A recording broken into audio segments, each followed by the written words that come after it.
Fabiano on smiling. This is immortality stuff.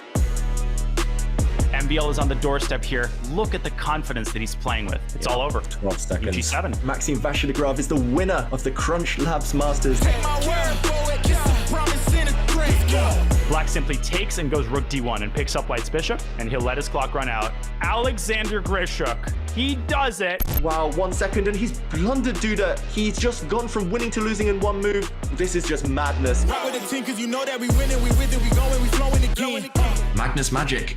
He's done it again. When you need to win against Magnus Carlsen, not sure what to recommend. This is just knockout. Is he trying for a stalemate trap there? That was so sneaky.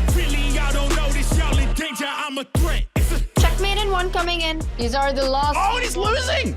And Magnus cannot believe it. He's so mad at himself. Wow, you never see this. Absolute hats off.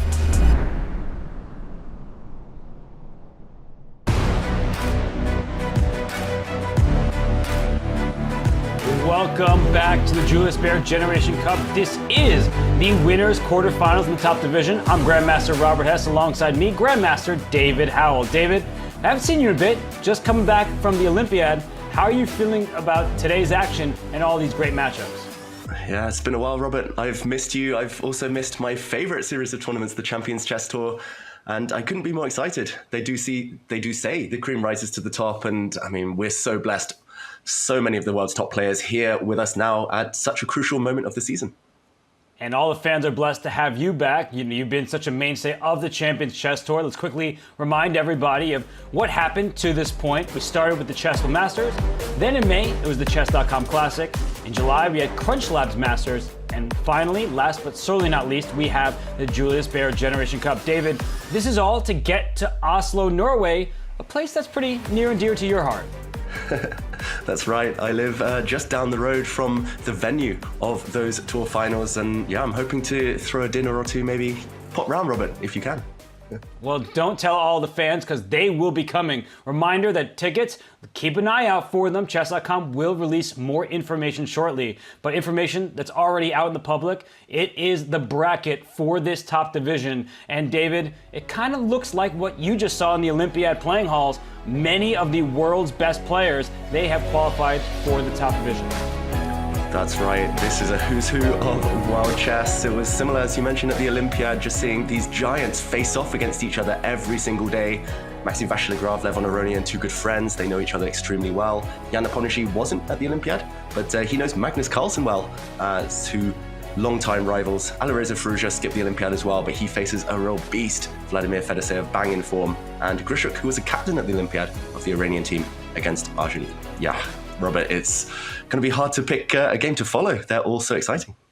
Yeah, I was thinking the same thing because no matter where you turn your head, you've got one of the best players on the planet seated there. So as we talk about how each player arrived in the Julius Baer Generation Cup from different paths, some thanks to their performance in the CrunchLabs Masters. You see Maxime Vachier-Lagrave, Alireza Firouzja, they're compatriots. They both play for France, but they were foes in the CrunchLabs Masters. Maxime Vachier-Lagrave came out on top, and Alexander Grischuk, he came out on top in the second division. It earned him that promotion. And David, as you look at the right-hand column, these players all qualified based on match play yesterday.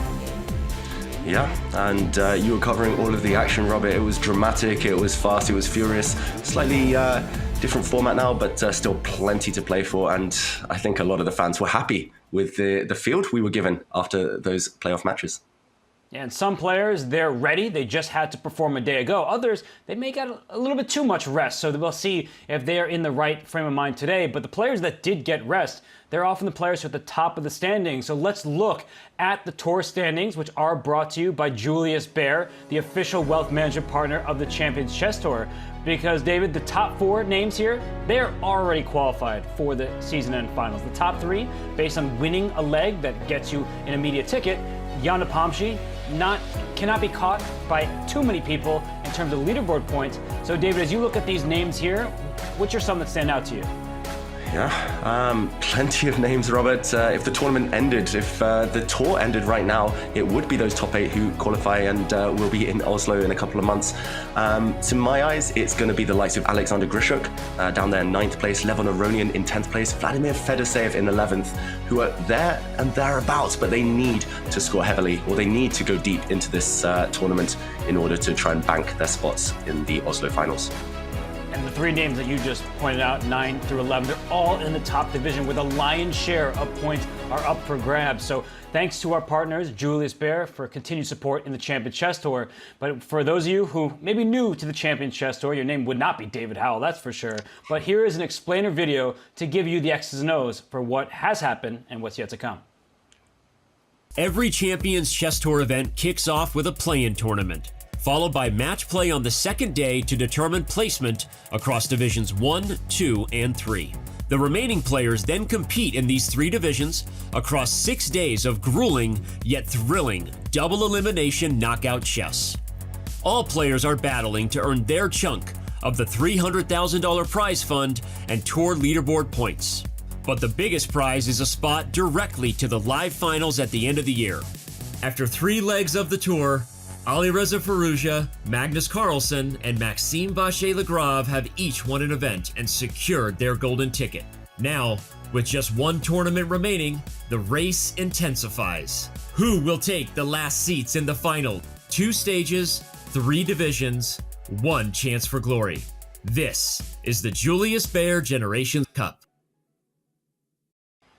Here in the Julius Baer Generation Cup, we do have 3 divisions like the other tour legs that have happened thus far. We will focus our attention on the top division where 8 great names are going to be vying for that grand prize, and also for those who have not already qualified, a ticket to the season end finals in Oslo, Norway. And when you talk about this field, David, we can start with Maxime Vachier-Lagrave. He won the CrunchLabs Masters ahead of Alireza Firouzja. The question is, it's so difficult with all these stacked fields to do it twice in a row. Can a player like Maxime do just that?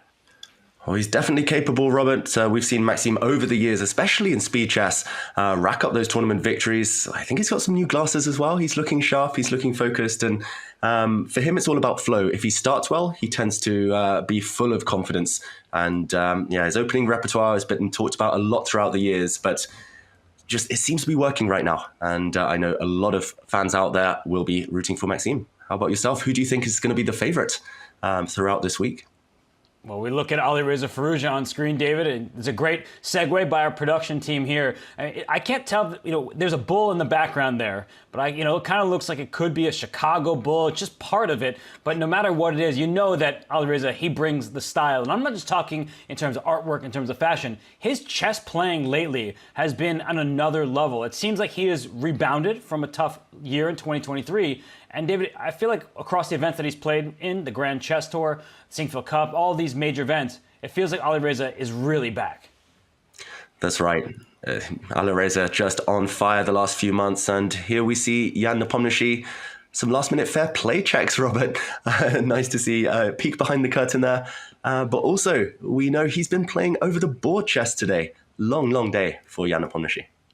He's playing in the Gashima Memorial, made a draw in his latest game against the youngster Aiden Suleimanli from Azerbaijan. But Jan Nepomniachtchi in great form over the board. He won 3 matchups in a row, and then he lost one, immediately won another. So he's in great form. And now a question about Jan's compatriot, somebody he knows very well, Alexander Grischuk. He won the 2nd division in the CrunchLabs Masters, but David, he just served as the captain of the Iranian team. And as we know, the captains often prepare quite extensively for their players. So he plays Arjun, someone whose games he almost definitely just looked at in great detail.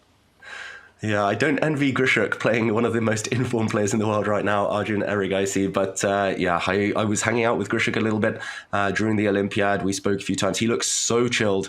I think he really enjoyed kind of marshalling the troops there, the Iranian youngsters, a lot of wonder kids. And like you say, he will have been studying openings. He will be itching to get into the battle and to sit at the board himself. Erigaisi, though, Arjun, what more can we say, Robert? Maybe the player of 2024 so far? Yeah, he has been for sure. Arjun, guys, he seems unstoppable. But lately, Vladimir Fedoseev has brought his best game of chess. He beat Magnus Carlsen with black in the Olympiad. Yesterday, he was on fire. The day before, he won the Swiss. And look at Fedoseev. He's upset about something. I don't know what that is, but he's just saying, let's get that chess going. That is a really big reaction from Fedoseev. I guess we'll have to figure out what's going on back there. Wow, I normally see him just really calm, cool, and collected, but yeah, something's bothering him before the games. Maybe we'll find out a bit later. Maybe it was the fair play camera falling down. But here, Levon Aronian, another cool customer and another big fan favorite. Didn't always have the best time at the Olympiad, but did win some key games there, Robert. What do you make of Levon's chances in this event? Levon, he's bringing back that past glory. We know Levon Aronian is a 3-time Olympiad gold medalist, somebody at his peak who was above 28:30. That is really rare air. And so for Levon to have the Olympiad that he did, a very rocky start, but then going to win a silver medal, both individually and for the team, David, it feels like we might see that old Levon coming back. Yeah, and as we all know, the chess world is a better place when Levon Aronian is playing well. And yeah, Robert, this is just a bunch of the players. We also have Magnus Carlsen to enter the action a bit later, if and when he arrives. Probably not by bicycle this time, but either way, what a field we have. Well, it is a rainy day in London, and Magnus, he was able to bike through some serious rains. And this tournament, it is going to be quick. It is a very fascinating set of matches that we have ahead, but the time control, 10 minutes, 2 seconds increment added for each and every move that's played. 2.5 points wins the match. It is best of 4. The winners, they stay up in the winners bracket, move on to the semis. The losers, they're still alive. This is double elimination like the previous Champions Chess Tour events. But as you said, David, when we talk about elimination, talk about the best of the game, there is one name that always stands out. It's Magnus Carlsen. Although in this year's CCT, he has not won every event that he's played in. It seems like other players are rising to the challenge. That's right. You said it earlier. It's maybe the most difficult thing in chess to win 2 of these events back to back. Winning one of them, if you're on a hot streak, maybe, but to win 2 in a row is difficult. We're used to it from Magnus Carlsen, but he hasn't been able in recent tournaments. Nice to see him there repping the Chess.com t-shirt. He was just doing some last minute rearranging, choosing the perfect chair, attention to detail. And yeah, he might be frowning, but he's going to be ready to get going any moment now. And yesterday against Min Lei, he dropped that pawn on his chest for a moment. He was up 2 pawns, just winning advantage, and he was like, oh shoot, he needs to be more careful today against Jan Nepomniachtchi, because Jan is in great form. We're seeing it happen over the board. We've seen it in match play. Yesterday, Jan did not struggle at all with Jose Martinez, and so we see him here looking like Steve Jobs in like a full black turtleneck for Jan Nepomniachtchi. But can he get the job done against the #1 rated player in the world? Oh, wow. That was Daniel level of pun almost there, Robert. Yeah, getting the job done against Magnus Carlsen, no easy feat, but it looks like he will start with the white pieces. Jan Nepomniachtchi, smile on his face as well. Nice to see the players just getting in the zone, all with different ways, all in different kind of routines before the game start, Robert. And what about this one? Is Magnus going to shine through? Is he going to continue asserting his authority on the field? I think that Magnus is always the favorite, no matter who he's playing against. Jan does give him a serious challenge, but we know the track record. I mean, it's been the Magnus Carlsen show. These two, on the other hand, David, Levon and Maxime, they're very good friends. And that can actually hurt your chess for both of them. I remember years ago in the Bullet Chess Championship of all time formats, they played bullet chess against one another and they were laughing at each other, having a grand old time. But then when you take things seriously with somebody that you respect so much, it can be hard to flip that switch. That's right, and they've met each other so many times. I would wager hundreds of times, both over the board and online. I remember World Cups as well, high stakes, candidates' places on the line. These two were just kind of knocking chunks out of each other. And yeah, it's going to be fascinating. I don't think there's a favorite in this one. I think it's a pure 50-50. Just the more informed player will win. And I actually see that between those two, 7 wins each in classical chess. So you are right, 50-50 between MVL and Levon Aronian, 32 draws. But these two, they have not squared off all that much. Arjun Erigaisi, part of that newer generation who needs zero introduction because he was just introduced to the Prime Minister of India. Not even sure if that was the first time he met him, but still, Arjun, he is a national hero. He's number 3 in the world in live ratings, and he's taken on Alexander Grischuk, who used to be number 2 in the world in classical chess, a 3-time World Blitz champion. So obviously somebody that Arjun has to take very seriously.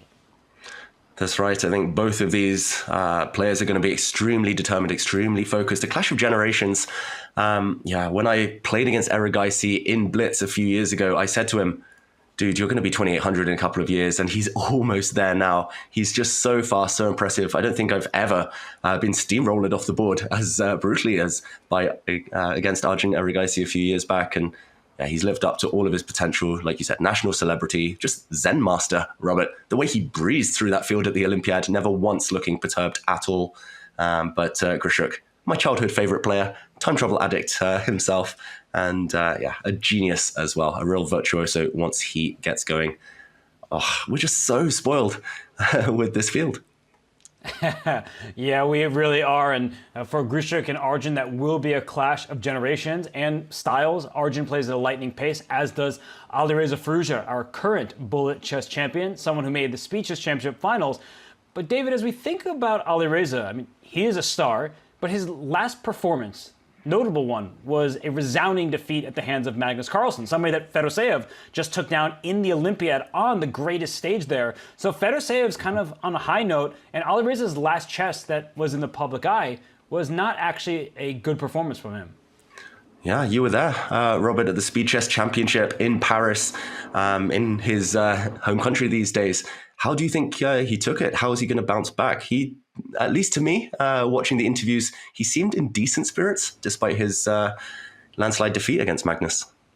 Yeah, he was in pretty good spirits. He did beat Hikaru Nakamura quite handily before that. And for Alireza, it kind of was like, well, Magnus is gonna Magnus. When Magnus Carlsen plays the way he did there, who really has a shot against him? And I think Fedoseev will say, I'll raise my hand. I'll put my hat in the ring, because Fedoseev, with the black pieces, you can't say it enough. How many people have beaten Magnus Carlsen with black? Not many. And for Slovenia, Fedoseev led the charge. They were on board 1 of the Olympiad by the end, and he did lose a game that he called one of his worst in a long time against Gukesh. But Fedoseev, he is proving tournament after tournament that he can hang with the best of them.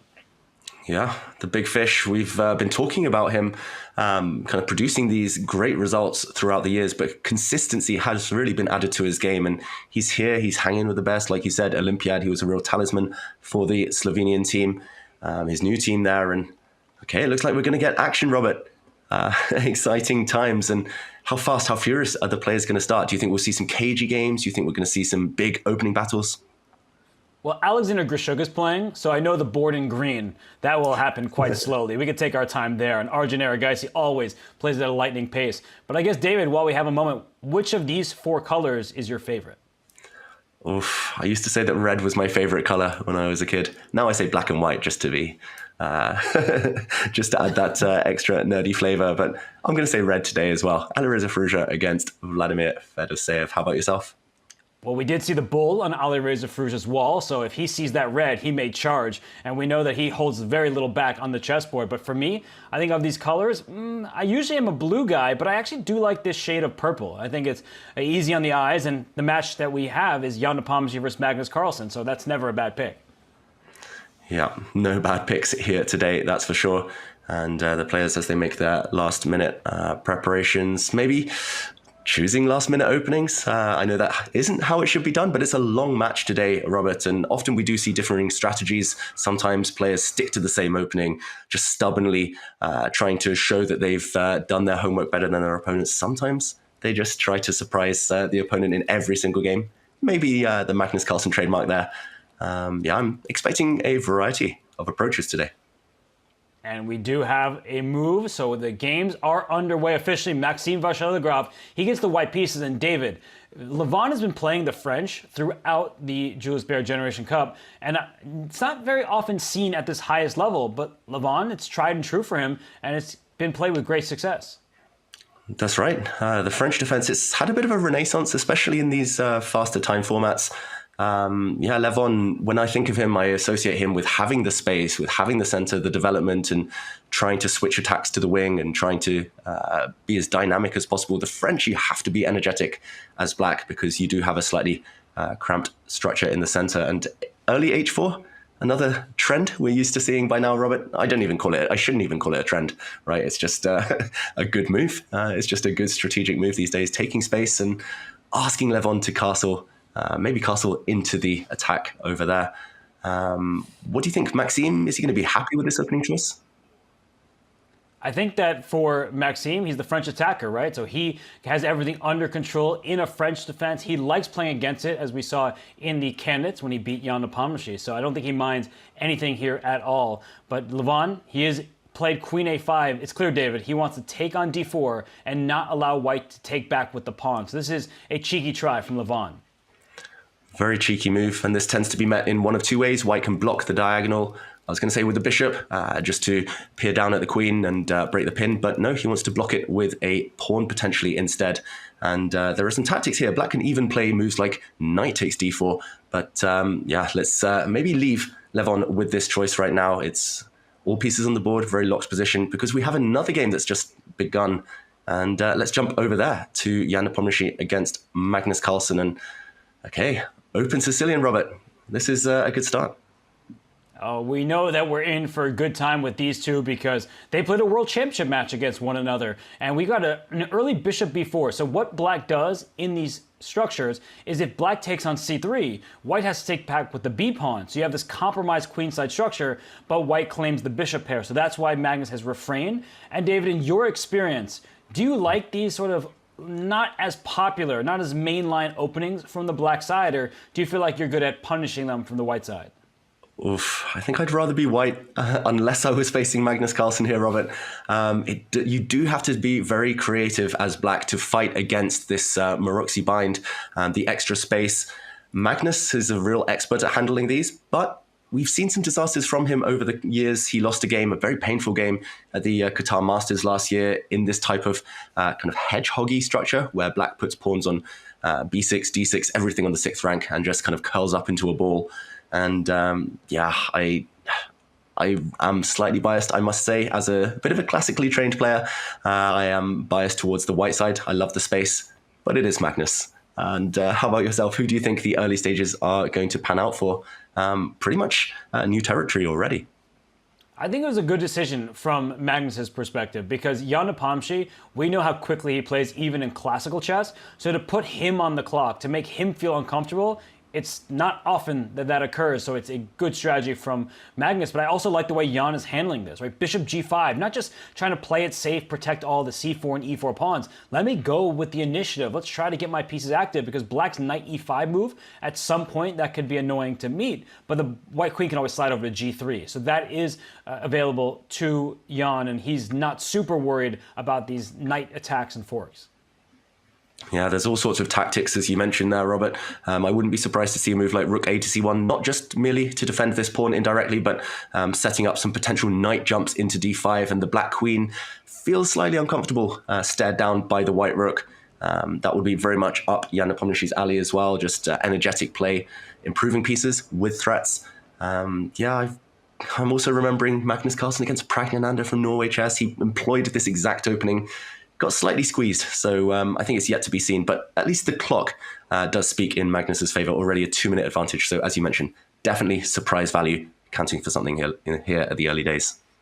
And he may not repeat it later. That remains to be seen. But for now, I do think Magnus is happy with how this opening has gone. So let's take a step away from this game in particular. We do have 4 matches going on at the same time. So if we can just zone out from this one, or zoom out, I should say, and look at our other matches as well. And we see different colors, different clock management. But David, of course, Alexander Grischuk against Arjun Erigaisi, they're like, 5 moves in and not much happening just yet there. But we do see on this board, this is the more exciting one. What is going on? Wow, this is just pure chaos, pure fire on the board, Robert. We were here just, 5-6 moves ago, but the position has exploded. These two players are entertainers, and I think we have to jump in, analysis board, and backtrack, rewind, because right now, Levon Aronian is living life on the brink. The eval bar might say only a slight advantage to white, but he has to find the move knight to e7 that the blue arrow shows right now. d5 is under threat. There's all sorts of queen h5 threats to the black king. You need to bring the defensive forces around. There we go. But let's just show what happened since we were last here very quickly. We did see a capture. Remember, there was a pin against the white king on this diagonal. White broke that pin with a move b4. The black queen slid back. So black's queen has actually lost a few tempi already, and normally that's not a good sign. If you want to open the center, but you've lost time, you might well just get punished, and knight to f4. Suddenly the white pieces, which didn't look too impressive, spring to life, and knight takes e6. The knight sitting in the heart of the black position, g7 under fire, defended, and let's just catch up to the current position. Knight to f8 was the only move to eliminate this strong white knight. It retreated, and the other knight had to step back, only move, and wow. Do you think he's going to weather this storm, Robert? It looks so scary for black. Yeah, look at all these light squares on the king's side. They look vulnerable. There's a knight on f8 and e7. Those knights are very passive defensive pieces. The knight on f4 is, clearly on the offensive. That knight can go to h5 as well to hit the bishop on f6. The bishop can't move anywhere. g7 would be under attack. So I do like the flexibility of white's position. And as you said, knight takes d5. Like, that d5 pawn is protected by one piece. But with queen h5 check available, this is a tactic that black needs to look out for. Yeah, great spot, Robert. There's all sorts of threats in the air. Black has to worry about the king here from multiple angles. Maybe we just show that tactic if black were to be careless here and play a move like a5, which looks tempting, trying to break down the white queen side. Then your move, knight takes d5, boom, and a check. And this is not just any old check. You pick up the knight next, and black's position has collapsed.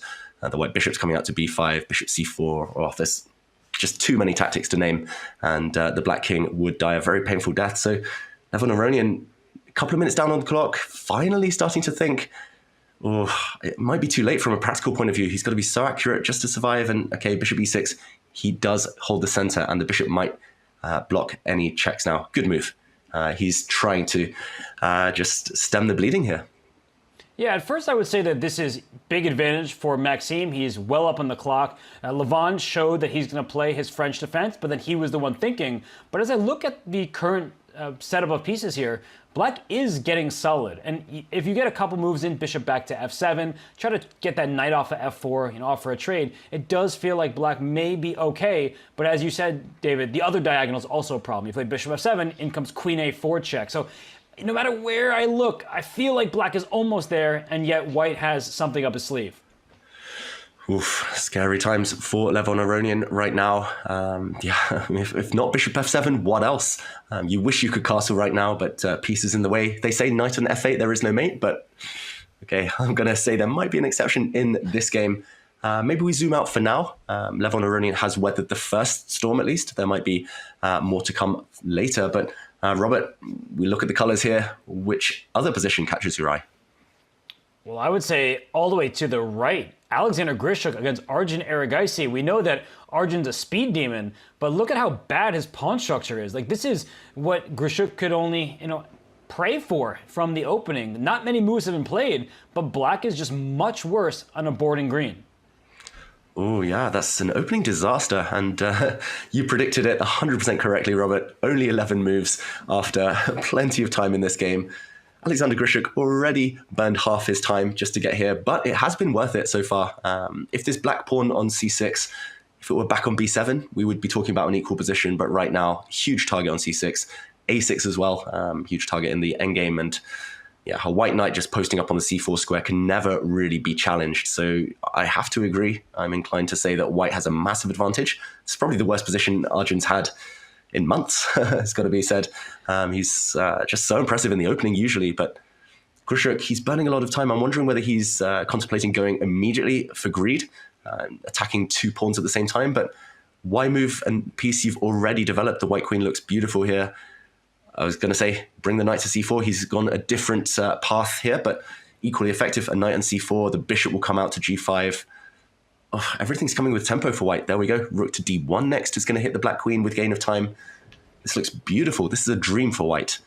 Yeah, I don't see anything positive for black here, Robert. No, I can't either. And if we can quickly bring up an analysis board, I was wondering, how did this happen? Because we're not that far into the game.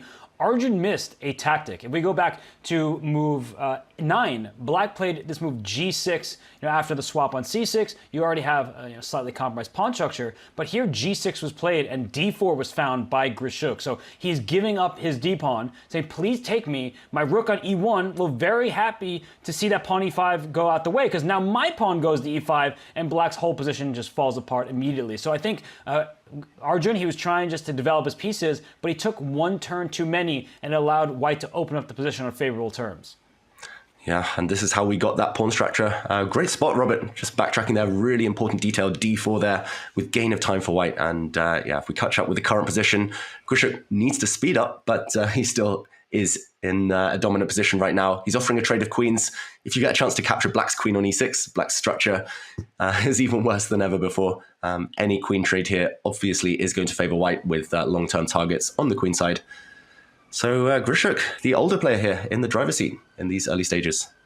Playing super well. I mean, he's just trying to get the queens off, make the most of his advantages on the queen side, and they're going to persist, right? That c6 pawn, you can imagine knight c4, knight a5, things like that. The knight is a jumpy piece, and black's bishop on g7, David, I think we have to talk about that for just a quick second.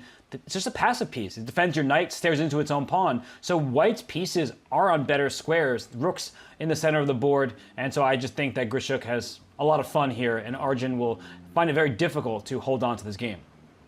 That's right. I think Arjun here, he's going to be praying for a draw right now, and it will be a huge missed opportunity if Grischuk cannot wrap this up, cannot convert his advantage. Still plenty of time on the clock, I should say, at least by his standards, Robert. So I think we're all expecting Grischuk, to put even more pressure on. Maybe let's zoom out for now, because I see some eval bars also rising on the other boards, and some crazy stuff happening.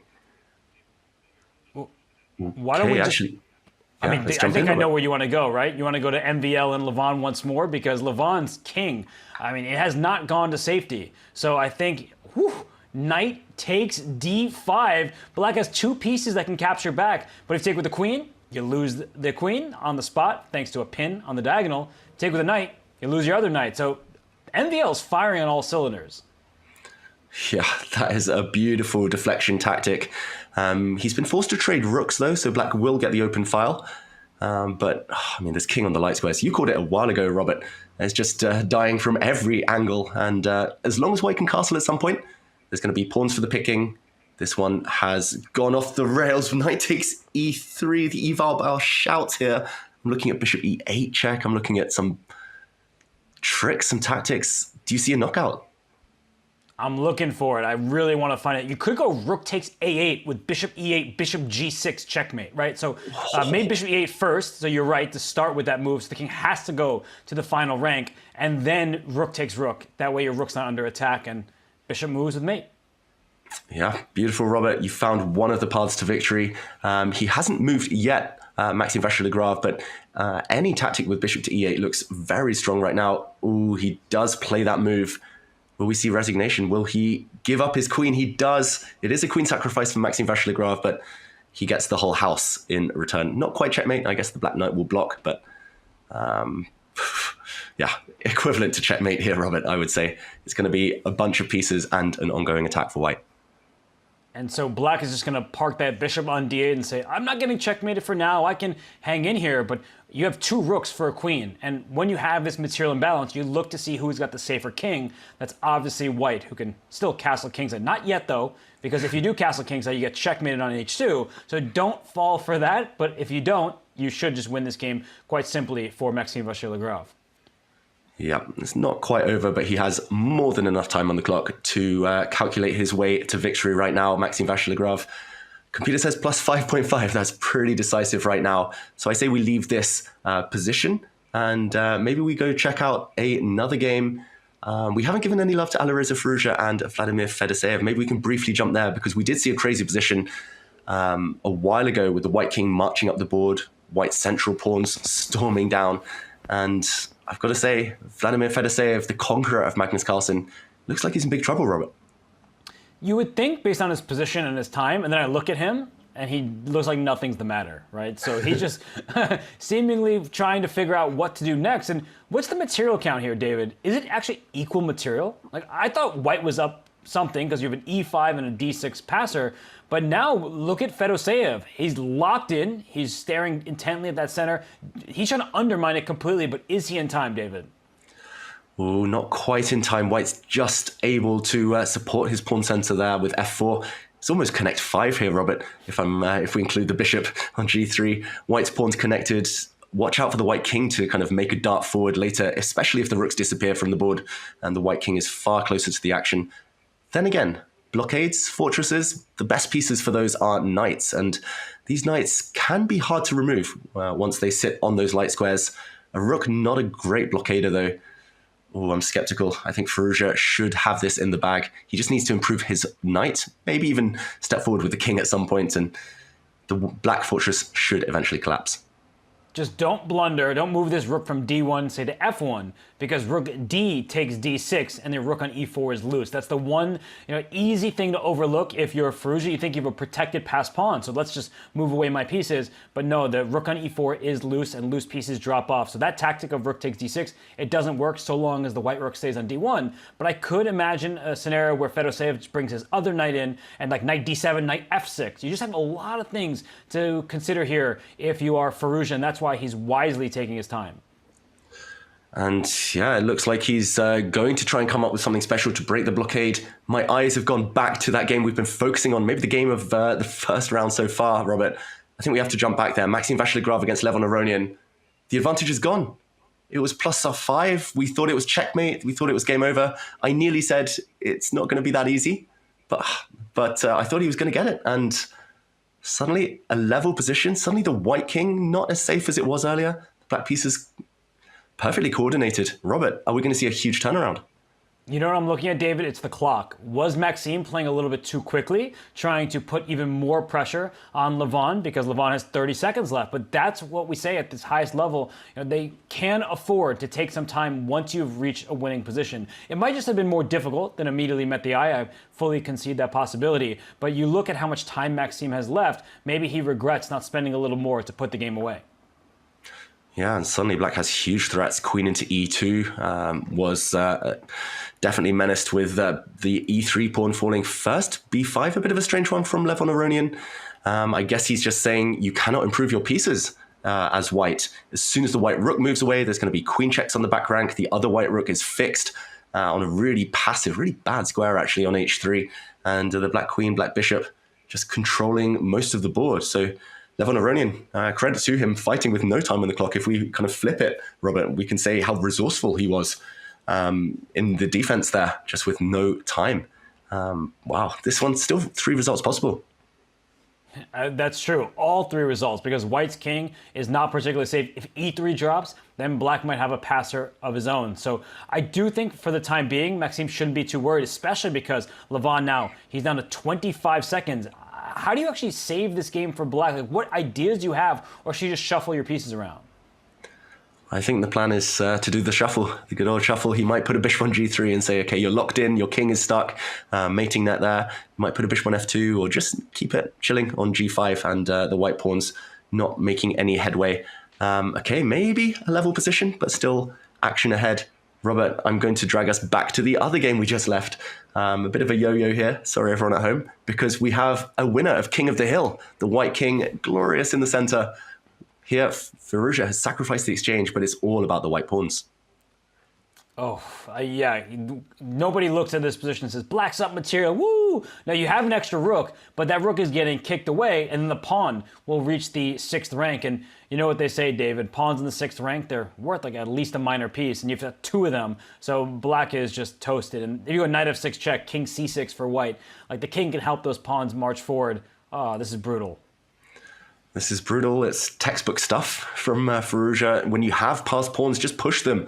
Sacrifice material sometimes. You have to. Every pawn is a potential queen. These are 2 potential queens. So yeah, being down a rook for bishop right now is totally irrelevant. But what have we just seen? Eval bus Is it rook slide. takes d4? Can you take on d4, give up your rook on e8? He should have done that, but you see Fedoseev, he made a quick move because he's under a minute on the clock.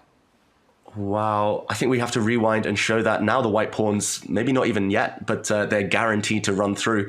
If we bring up an analysis board very quickly here, just that last move, careless from Firouzja, with plenty of time on the clock, just like with Maxime earlier, he could have, not taken this pawn, taken the knight instead.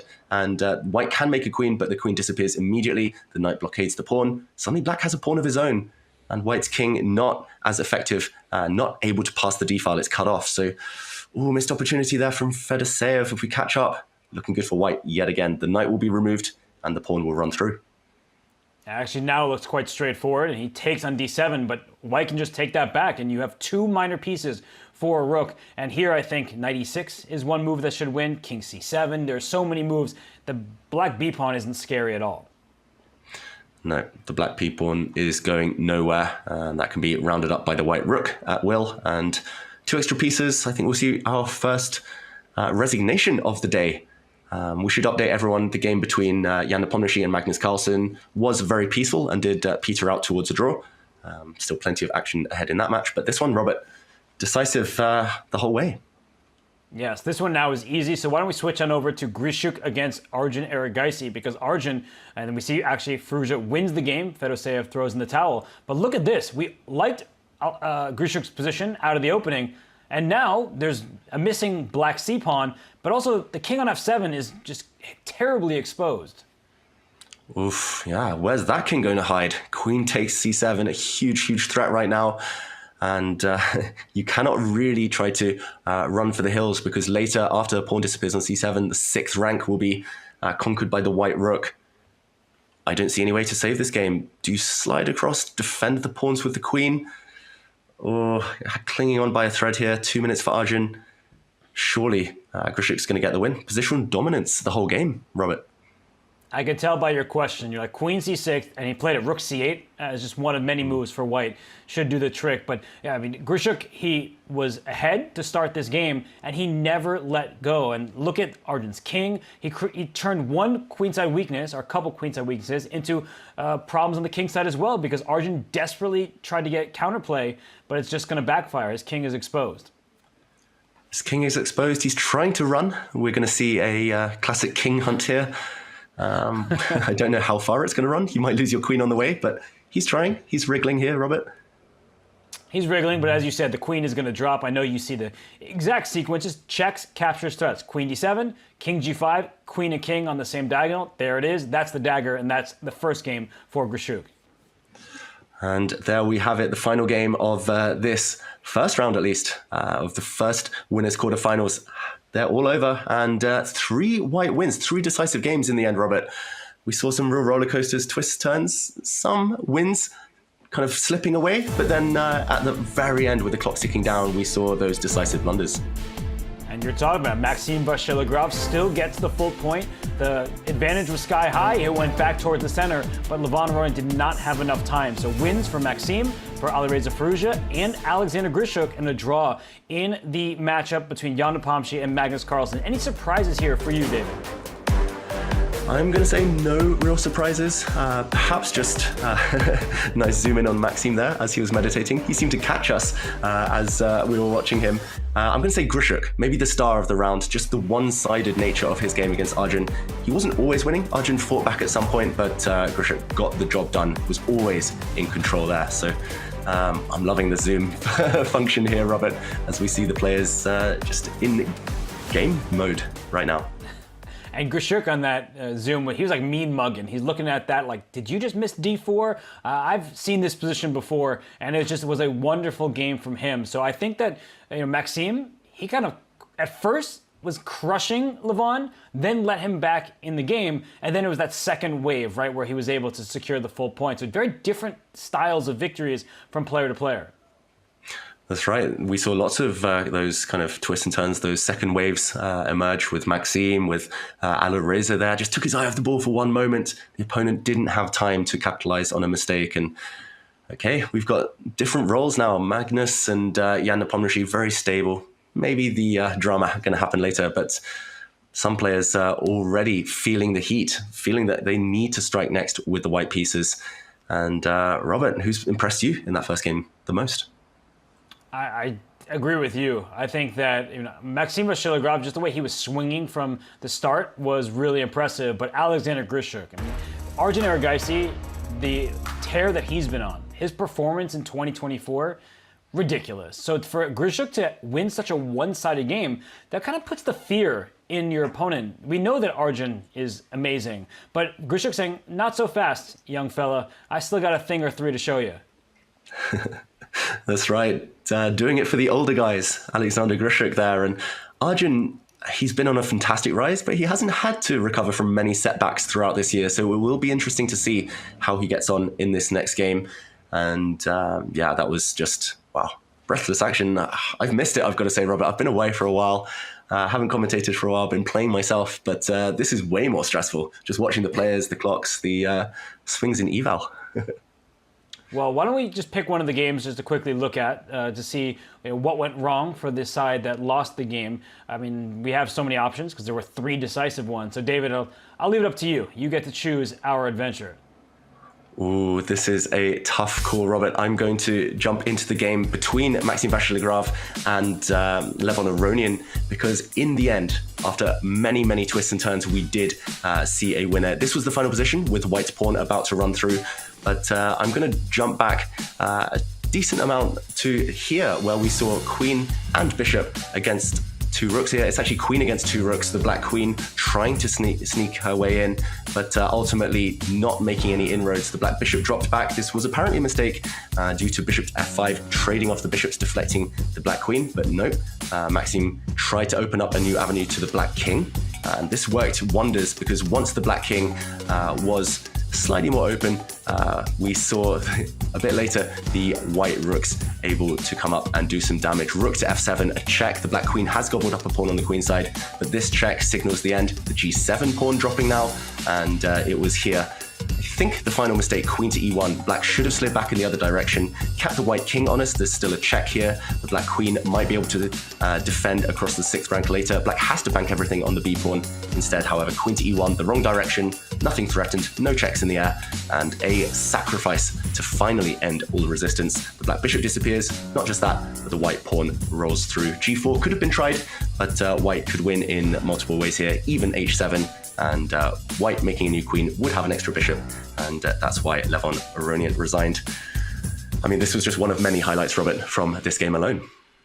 I love that analysis there because the engine can be so misleading. If we were playing that game and I had the black side, not for a second would I have said, this is an equal position. Black was always on the back foot. As soon as that move a4 came, we saw it wasn't at the exact right moment, but still, it opened up an avenue for the rooks. Rooks need open files, and this actually, I think, was the start of the end for Levon Aronian, who didn't have much time to use. That's right. He was under pressure, let's face it, the whole game. He was lucky to even make it this far, Levon Aronian. And yeah, just he needs to switch things up. He was just a bit too slow. The French defense not working. I think that might make you smile secretly inside, Robert. But either way, yeah, playing the French against a Frenchman, risky business, and he didn't live to tell the tale. Well, we are about to have liftoff for the second games of these matches. Levon Aronian did not survive that first game, but let's see what will happen in game 2. And as we get moves underway here in the second game of these matches, we see that we have a Sicilian. So Maxime Vachier-Lagrave, he was long called a very predictable player to prepare for it because he kept going back to the tried and true. And this is an opening where I don't think you can really expect to see it at this level. That knight back on e2, a bishop on d3. What do you think Levon is aiming for right now from the white side? Yeah, it looks like just a more positional spin on a very well-researched opening. You mentioned Maxime with his Najdorf. It's kind of his hunting ground. It has been since he was a kid. And so many good results there. So many kind of unique ideas that he's brought to the table, Maxime. Yes, it's a bit predictable, but especially in rapid, especially if Levon on the back of the Olympiad didn't have too much time to prepare to kind of come up with specific direct attacking lines, then yeah, I guess this is his fallback option. It's very trendy, I've got to say, Robert. I've never understood it, but putting a bishop on d3, it's become a bit of a theme in recent clashes in the Najdorf. I guess the white knight might come around to g3 at some point, start trying to jump into the f5 square. But yeah, it does look like a big pawn right now. So I totally understand your bemusement at the piece placement for white. Ultimately, Maxime will not be able to play any forcing lines either, and no opposite side castling I'm going to predict in this game, so more positional for both sides. And we can already see those positional elements, right? White just gave up the dark square bishop to lay claim to that d5 square. So in these Najdorf positions, if black can successfully get d6 to d5, you often say, I don't really have some worries. But now that's a backwards pawn, bishop c4 just played. So we were just hating on that light square bishop, David, and it's come to life. It has, but why did it do that kind of little shimmy to d3 and then to c4 and then to b3? I mean, the nuances in these openings, I'll never understand, Robert. Only the top players in the world understand these little details. Well, while you're selling yourself short, we know that you are at that top level. We appreciate your skill and your great commentary as well. Let's zoom out of this game because it will be a positional battle for those light squares for the moment. And as we see, we have 3 other matches going on. I saw Magnus with his head in his hands, and I saw the move c5 and b5 on the board for Jan. It is his turn. So I thought, why not head to the world #1's game against his former challenger? Because this looks like it's about to be a fun variation. Yeah, it looks guaranteed here, Robert. The black knight now jumping, early attack on the white queen, which already has been moving several times. The white queen here, she's been doing her 10,000 steps. She's been doing her exercise. She's come out to a4, to c4, back to c2. She's going to move again. Black will be aiming to regain a pawn on c5. Maybe just a quick backtrack. You mentioned some chaotic pawn moves early days in this Catalan. Interesting because this was debated in their World Championship match as well in 2021, this opening. Black here taking a pawn very early. White's queen gives a check. Blocked promptly by the black bishop, and yeah, the white queen forced back now. Very committal pawn moves, we should mention, from black. You've kind of opened up the white bishop's diagonal here, but you are asking big questions. And I'm wondering, for example, a move like queen to c3 in this position, just to quickly analyze, I'm wondering whether black takes this pawn anyway, because there is a nasty little skewer at the very end of the variation. The white queen cannot sufficiently defend her bishop if you slide back. There's a family fork here, a royal fork, and if you take this knight, then whoops, disaster on the back rank. I'm still wondering where the knockout blow is. It looks like something deadly on the d-file, but Magnus definitely doesn't want to enter these waters and instead moves his queen to safety, slightly awkward square, and plays the move knight to e5, opening up the bishop. So more traditional play. I think Magnus wisely dodging the tactics. Yeah, that would have been too much to deal with. Even if you don't see the immediate win for black, you know you're asking for trouble, getting your king in the center, discovered checks galore. That's not what you want. So this type of position, on the other hand, that knight on e5 at any moment can take the bishop on d7. You look at the bishop on g2 and you're saying, that's a fantastic piece. The b5 push, is that a little bit overextended? If I take your bishop on d7, maybe at the right moment I'll win that pawn. And if black just gets defensive and plays a6, white always has a4 themes to break open that queenside flank. So, David, I tend to like these positions from the white side. I feel like there are many different directions you could take the game. And you see Jan at the moment thinking, how do I actually respond here? Because the knight on b4 can get kicked first with pawn to a3. So black's pieces look active, but they also can be booted backwards. That's right. It's all about this bishop, and I think that's why so many players at the top level play the Catalan opening these days, Robert. It's so in fashion, all levels, all players of kind of differing styles. They play it because there's tactics, there's calculation to be done, but there's also a solid foundation, a positional foundation for white to play with.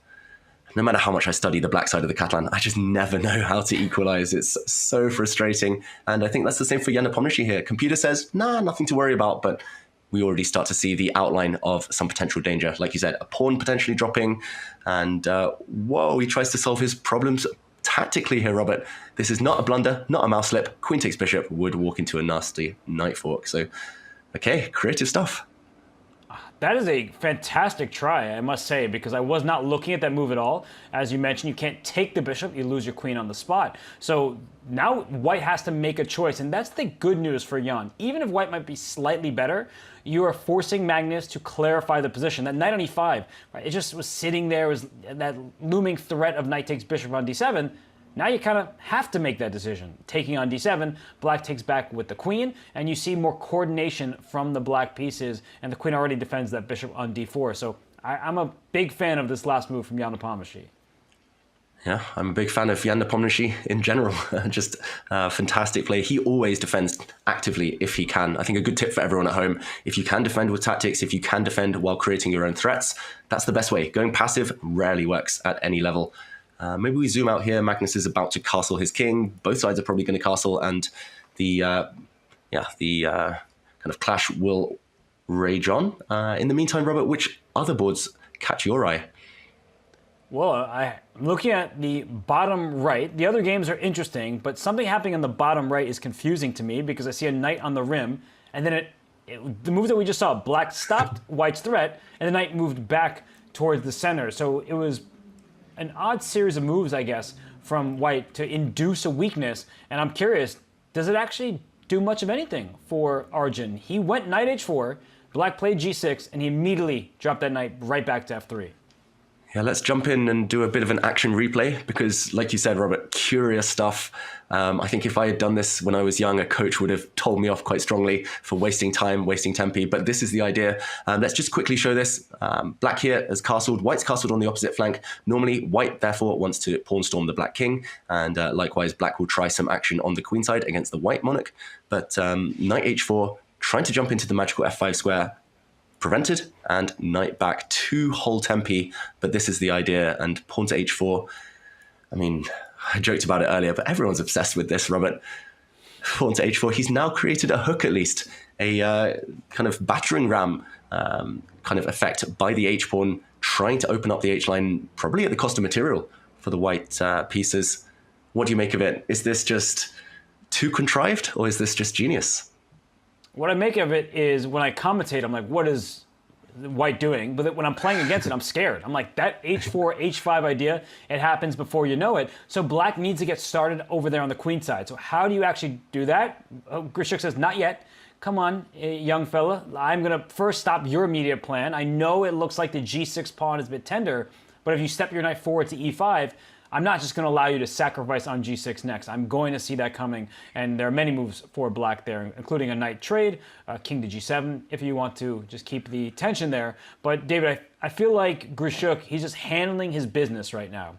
When someone wastes time against you, you see their exact threat. He says, I'm going to put an end to that, and only later will I think about c6 to c5, or pawn a5, pawn a4, things of that nature, because he feels like he's got everything under control on the king side. Yeah, very classy player, Alexander Grischuk. And okay, knight g5 has landed. It's still a bit scary, I've got to say. f3, g4 might blow open the king side. e4 at some point might blow open the center. But yeah, Grischuk, I've always admired him just because I kind of felt that we had similar styles in a way. He very much likes to focus on outplaying his opponent strategically in the middle games. He's happy to burn time in the process. He really kind of backs his technique later in the game. Now he's aiming to remove this knight. He's kind of indirectly attacking the a2 pawn. But yeah, it still feels like the kind of position that could spiral out of control for either side if they're not careful.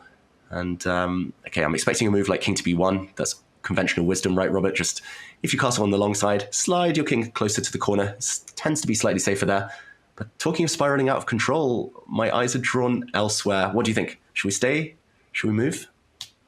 Shall we say or shall we go? I think you know the answer. Let's go back to our four-board view because all matches are getting spicy. And David, I'll let you say it out loud, but I know exactly where you want to take this.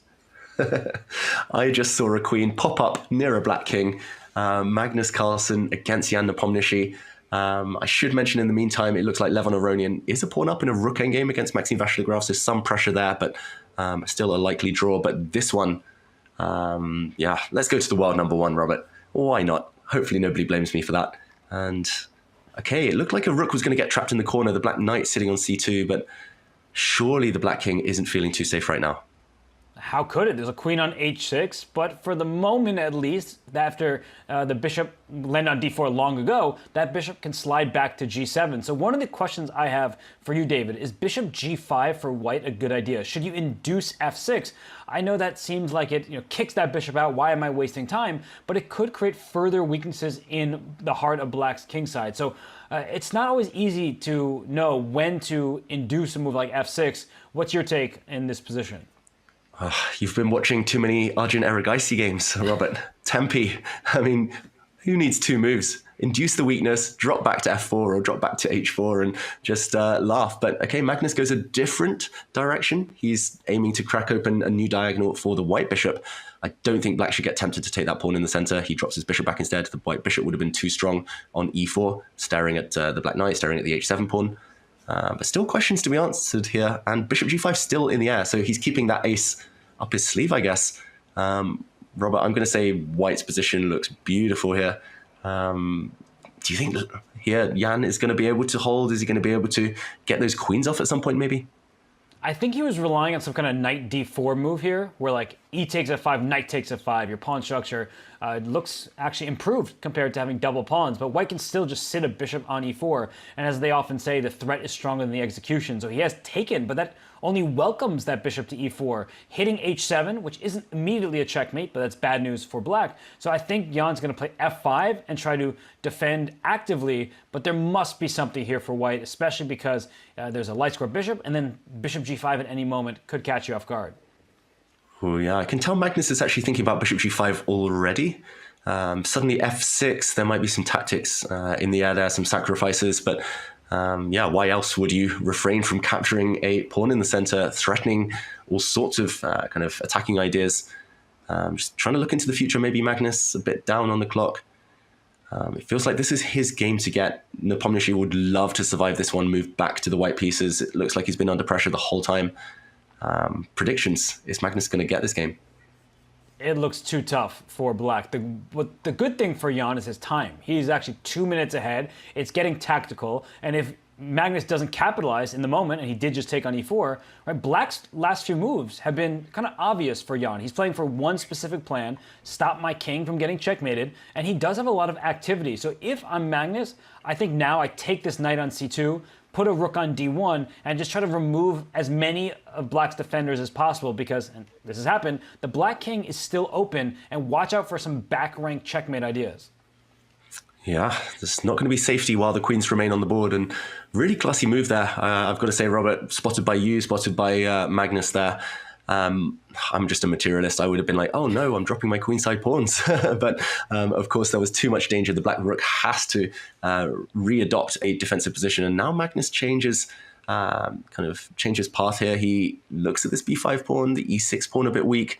I'm wondering whether there'll be some deflection tactics later with bishop g5. It's scary, scary times for Jan Nepomniachtchi still, but it's not over. And the main difference, as you mentioned, especially when heavy pieces are on the board, queens, rooks, it's king safety, and okay, still some pressure against the backward e6 pawn. It's the frustrating thing about playing Magnus. You survive the attack, and then you get to an endgame where you're slightly worse than have to grovel for a draw. That e6 pawn's a problem. The king is still open. As you said, h4, h5 for white at any possible moment could be useful as well. a4 over there on the queen side, just saying, hey, look out, your a6 pawn might drop, and then I might win both of your queenside pawns. So black is active. The bishop on g7 is good. The queen on e7 is a good defender. It just feels like white suddenly has an easier time of it now that some pieces have come off the board. Yeah, this is classic Magnus. No matter how few pieces remain, he's always setting up these threats. He's always kind of asking questions, forcing the opponent to be accurate. And rook e8, maybe not the most accurate move. Now black's piece is passive, and he does remove the black king's best defender. A trade of bishops does not guarantee safety. If you could get the queens off the board, then I would say draw, most likely. But while queens remain, Magnus remains in charge. And okay, should we zoom out for now? This is promising to be a long game, Robert. Let's do it, because the other three matchups, some look like they're going to come to a conclusion. And as I say that, Fedoseev and Firouzja have made a draw. That's really good for Alireza. He gets a draw with black after winning with white. He now only needs one more win to take this match. But as you look at the other games here, Levon, he is trying to work that endgame magic. And to my eyes, Dave, in the top left, those rooks can be very dangerous for Maxime Vachier-Lagrave's king to deal with. That's right. We talk about king safety with queens on the board, but also when it's two pairs of rooks, there's all sorts of checkmating patterns. If white could just teleport here, just wave the magic wand and pick up the white rook on g3, put it anywhere on the back rank, that's a lawnmower checkmate. But for now, the white rook is tied down defending pawn in front of its own king. Okay, he plays e5. I was more expecting h5, Robert, just because it felt like you'd set up a pin anyway on the black king, but okay, maybe he's hoping to use the e-pawn as a distraction as soon as the black rook ever moves. This idea of swinging in and behind is going to be painful. Yeah, this one, eval bar, deceptive. I've got to agree with you. It's only black who's struggling to make the draw here. Oh, if we were playing this game just like the previous one, if I had the black pieces, I'd be like, I think I'm in huge trouble because the G2 pawn is keeping the white rook on G3 tied down. But there will be a time and place where rook G3 to D3 is the best move. You take the pawn G2 a check, and I just run my king to the center, and I have all sorts of threats against the black king, and the black rook may have to slide back to the last rank. So this is, oh, you see the move B5. The engine doesn't love it. David, what is the punishing move from the white side? Is it H5, or is it just keep pushing the E-pawn? Oh, they both look tempting, I've got to say, Robert. I don't see why immediately that might have been a mistake. Maybe pushing the e-pawn was better because it would have kept the black king fixed. With the pawn on e6, you would have always had rook f7 check ideas, and the black king would have been in a bit of trouble. Now it might be harder to pin down this black king. Rook takes e5 at some point. The black rook might come back to defend. But okay, he's still a pawn to the good here. Levon Aronian, 3 versus 2 now. But the checkmating patterns have disappeared. Maybe it's time for the black king to run in the near future. I'm still taking white here every day, though. It's like you said, practical value. He's kept things safe. He's still going to be able to set these problems for Maxime a bit later on. And it's all about the consequences. You know, if white makes a mistake, the game just ends in a draw. If black makes one error, you might just be lost in the spot. So it's just so much easier to play these positions from the white side. And Levon, he is such a great endgame player, but so is Maxime. And look at Maxime saying, you know what, your E5 pawn, all that, you can keep it for now. I'm going to try to distract you, create a pass pawn on my own. And white needs to try to get that black king in a mating net. If that's not going to happen, then white should not really have much in the way of winning chances. Yeah, you've got to be very careful, and Maxime is careful. I think allowing a pawn to e6 there would have ended in all sorts of checkmating patterns. A white rook landing on f7, trapping the black king and kind of forcing it away. Suddenly, he's trying to round up this pawn, and like you said, the a pawn as a distraction is going to force one of the white rooks to commit and move away. I think he might be running out of ammunition here, Levon Aronian. He's trying, though. He's going to slide his rook back, maybe, and try the lawnmower again from a different side of the board. Okay, first of all, amazing technique from Maxime to put his king on the rim like this. I would have been way too scared to do that. I would have kept my king in the center. But he understands that if rook f4 or rook f3 doesn't matter, he's going to put his own rook next to the white rook and say, you're not going to checkmate me, and we are going to trade rooks whether you like it or not. So without one pair of rooks here, the black queenside pawn will be so dangerous that white will have to give up the e-pawn for one of the queenside pawns, and then we get mass liquidation and quite a straightforward draw. So props to Maxime. This was a hard find. Yeah, really hard find. Really counterintuitive, as you say there. But he's so good in the endgame, as you mentioned, Robert. I don't think I've seen as many players just outplay their opponents in the endgame as Maxime Vachier-Lagrave, especially when it's just rooks or just minor pieces. Yeah, first instinct, I thought this is checkmate. But as you say, the black rooks chase the white rooks, and no way to build that bridge, to build that checkmating pattern. And Levon's running out of time, running out of material. If it's kind of a trade of one set of rooks, if white's only left with a g-pawn, as you say, it's an elementary draw. There's no way forward. I think we can almost call it now. Vachier-Lagrave, he's found all the solutions to all of the questions. This one is heading towards a draw. Yeah, we'd be surprised if there's any different result. Let's zoom out of this game because action is heating up on the others. And yeah, we see rook f4, rook e4 about to be played. But look what's happening with Magnus Carlsen in the top right. And while we look there, in the bottom right, Grischuk has 5 seconds remaining. So Magnus has been able to break through. It looks like Grischuk is also in trouble because he's got no time. 5 seconds to 5 minutes, David. Ooh, maybe we go there because he might not last much longer, Alexander Grischuk. Magnus still needs to find a breakthrough to the black king. He's almost paralyzed Nepomniachtchi's pieces, but still some work to be done. Wow, where's the knockout blow, Robert? The black king is gonna get hit from every angle. I'm not sure where you go. Either way, white's knight just maybe the best piece on the board, dominant right now, and he's trying to close the cage. Did Arjun just pre-move that? I think he was expecting king d6, and I couldn't tell, but he still is winning. f6 is about to drop. But is the white rook trapped over there? Oh, wait. Arjun Erigaisi rushing, and, careful. The rook is trapped. The good news is he's got 4 minutes and change to think about how to save that rook. the bad news for Grischuk is while he may be holding on the board, he still has 3 seconds. The 2-second increment is only so valuable when the position remains this complicated. Ooh, he takes a pawn, Arjun, here, and he saves his rook by trickery of the meanest kind, and he wins on time. Yeah, Grischuk you see Grischuk. out of time. You know, he's always like, how? How did I lose on time? And he's always in time trouble. So that's really how. But, I mean, you could tell, David, that Arjun was just pressing him on the clock more so than the board at that point. That's right. And a winning position ultimately for Arjun still. If the rook disappears, the black rook disappears as well, and white would remain a pawn to the good. Let's jump over to Magnus Carlsen as he aims to put the finishing touches to his game against Jan Nepomniachtchi. Ooh, 30 seconds against 1 minute. Black seeking counterplay here, Robert, but any check to the black king is going to be fatal. How does the white queen find her way to this diagonal? Not easy. Still not easy. There are many ways to go wrong for white. Like queen d6, you're threatening that check on the diagonal. But even there, after the queen gets to d3, black has pawn to e4, just stopping your immediate threat. So f takes g3 is a pretty serious threat from the black side. And the question becomes, David, what rook endgames will be giving white good winning chances? What immediately goes to a draw? And, oh, speaking of rook endgame, why did Magnus just do that so quickly? He's bailed out to a drawn endgame where he's not even going to be a pawn up. Okay, maybe he's going to remain a pawn up. I thought the black king would come and snack on this f4 pawn, but for now, Magnus has this extra material, and it really reminds me of a game he had at the Olympiad against Parham Maghsoodloo, where it kind of fizzled out to this rook endgame, and black just has enough counterplay. The white rook not able to hold everything together, and the white king really passive. We said it, Robert, it's not that easy. The winning method was difficult. He needed to keep the tension, but queen's off the board and all rook endgames are drawn. That's what they say. And it was voluntarily. He traded the queens on his own terms, but he probably was worried about his clock management. And here, you know, white can go king e3, rook e5, try to just corral this central pawn. But the problem for white is those are double isolated pawns. You don't have pawns that can help each other move forward. They're just stuck in place here. So keeping the rooks on the board, this should be a relatively easy endgame for Nepo. But David, how many times have we said should be a draw, but Magnus Carlsen's involved and he somehow wins? That's right. We shouldn't jump to conclusions too soon. This is a dead draw.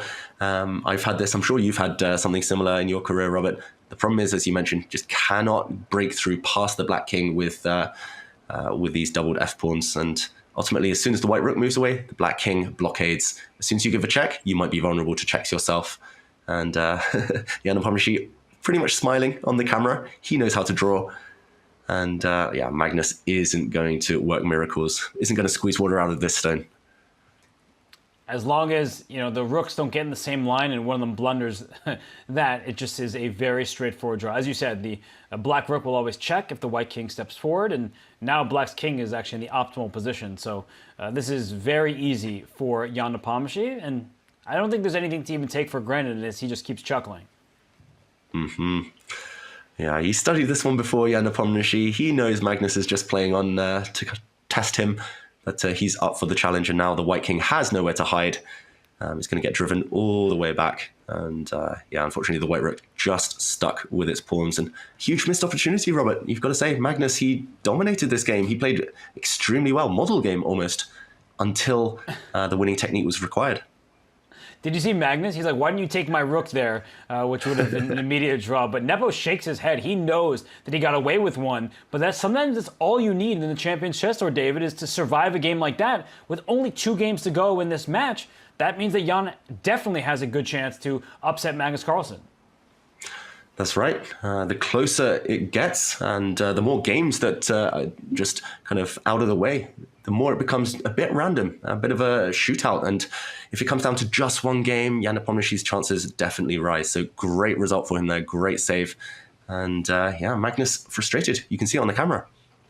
Yeah, he's reviewing his game, and he sees now that he missed some good opportunities to win. So 2 draws in this matchup, it's 1-1. And it's not the only matchup that is 1 game apiece. But for Magnus, look at him. He's still just beside himself. And David, you know Magnus super well. When he misses something, even if it's a little thing here or there, he wants that perfection from his own play. Exactly. He demands the kind of the most from himself. He's his own harshest critic. But Magnus, despite the fact he might be feeling frustrated, distraught, annoyed, he is also an expert at just forgetting, moving on to the next game. And here we see the scores, Robert. It was so close for Magnus, but ultimately still level, and he's got to reset and go again. Well, somebody who was able to reset and now is even is Arjun. He sets it at 1-1 after losing the first game. So Alexander Grischuk will need to find better form. And then Maxime Vachier-Lagrave held nicely with black. Alireza Firouzja did the same. So the Frenchmen, they both have a 1.5 lead and white in the next game. So David, they can put this match away. That's right. They look like favorites. They look like they've been in control. Levon Aronian, that last game, got close, tried everything he could, but Maxime had all the answers. And yeah, if anyone is the favorite in any of these quarterfinals, it's got to be the two French players right now. But in the meantime, Robert, as we wait for the next game to start, I just wanted to show maybe the highlights of that clash between Arjun and Alexander Grischuk, where after a very balanced opening, very balanced middle game, it started as a Queen's Gambit declined, we found ourselves in a really unorthodox endgame. We see the white king sitting out on the queen's side, about to be hit by some pawns, but controlling things for now. And we see two runaway white pawns, just as we saw actually from Firouzja earlier in the day. The difference being that this e-pawn is stuck for white right now. Under lock and key, the black knight controls the e5 square. Let's see how, though, Erigaisi was able to get into the black position and sneak behind enemy lines. Rook to a2 was the start, attacking this pawn. And black here started to go astray. Alexander Grischuk, as is his custom, was already under 20 seconds at this point. Knight to e5, a mistake, allowing a pawn to drop. His idea was to take this d pawn now that he's blocked the diagonal of the white bishop. But it's more important that the white rooks gain access to the open lines. And suddenly another kind of inaccurate knight jump, a check from behind. Here, rook to h8. A brilliant move from Arjun Erigaisi. Given an exclamation mark, he's aiming simply to get behind with his other rook, and that would be a nasty checkmate on the h7 square. Grischuk defended as best he could with no time on the clock. Arjun here on the brink of victory, however, didn't wrap things up in the best way. Bishop takes knight here would have knocked out Grischuk immediately due to a nasty knight check landing. Rook takes bishop, walks into a fork, and pawn takes on e5 instead would also walk into a check. If you go back, you're simply going to get checkmated or have to lose a piece. If you step forward instead, you walk into the firing line, and knight d8 check would have picked up the black knight. Arjun didn't convert in the most efficient way, but it was the clock that came back to bite Grischuk. The white rook was trapped, but knight to e6 the key, and Grischuk here, in panic, wasn't able to continue the game. If he'd taken the rook, maybe some drawing chances, but Arjun, the favourite still. And he strikes back, Robert, 1-1, the current score. In what feels like forever, he immediately recovers, and that was a great summary of the action there, David. So the players, they get their rest. I think everybody who is watching, you should take a little bit of rest yourself, because when we get back, it's the second half of these matches here in the Julius Baer Generation Cup. I know what I'm going to do. I'm going to get some tea. I'm going to go review some of those games, because Maxime Vachier-Lagrave, he's in the driver's seat. Magnus Carlsen could have been, but we know that Alireza and Maxime are in the lead. The other two matches are tied. We'll be back in just a few for more from the Julius Baer Generation Cup here in the Champions Chess Tour.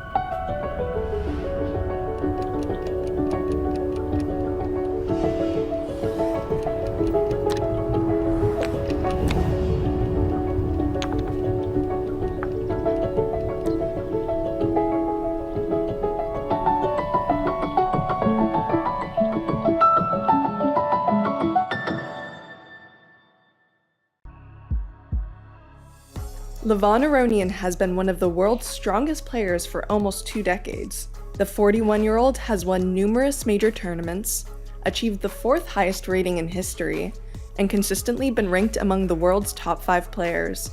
Thanks to his imaginative and aggressive play, In addition to his witty personality and good sense of humor, Aronian has also become a fan favorite across the chess world. However, in the Champions Chess Tour, he has yet to fully showcase his immense capabilities, sometimes coming up short against the younger generation of elite players. This time, Aronian faces the daunting task of competing against a new wave of prodigious talents, many of whom are less than half his age. The question remains, can his wealth of experience and profound understanding of the game help him prevail over the dynamic and innovative strategies of his younger rivals? If you have kids, would you teach them chess and would you encourage them to go into a career in chess? I would teach my kids chess, but I would not encourage them to play professionally. So he's not sure about that. Okay. Well, why wouldn't you encourage them to play professionally? I think becoming one of the best chess players in the world is not easy.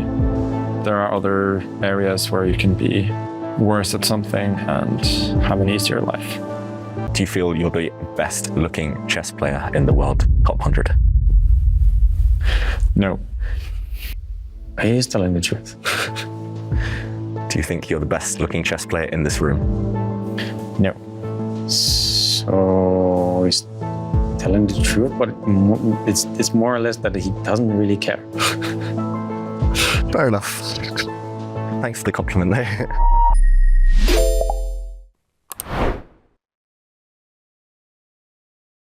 Looking to deck out your closet this fall, or a gift for that person who loves chess?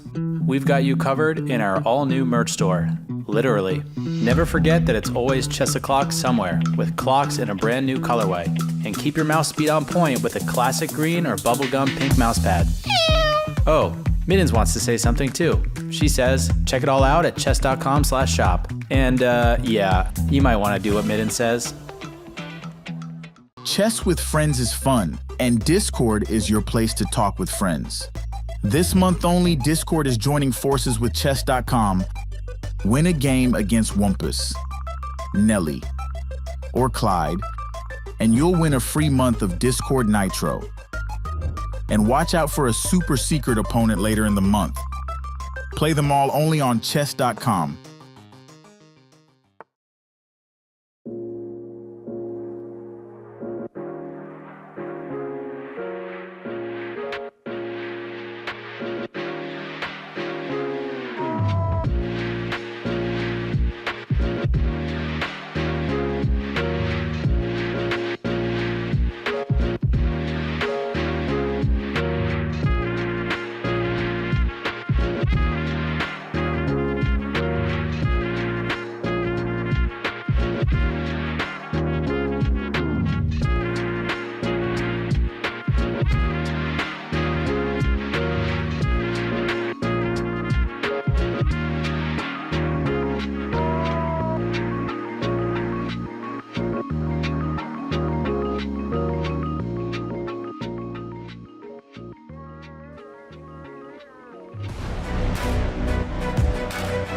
Welcome back to the Julius Baer Generation Cup. This is the winter quarterfinals of the top division. I'm Robert Hess. Alongside me is Grandmaster David Howell.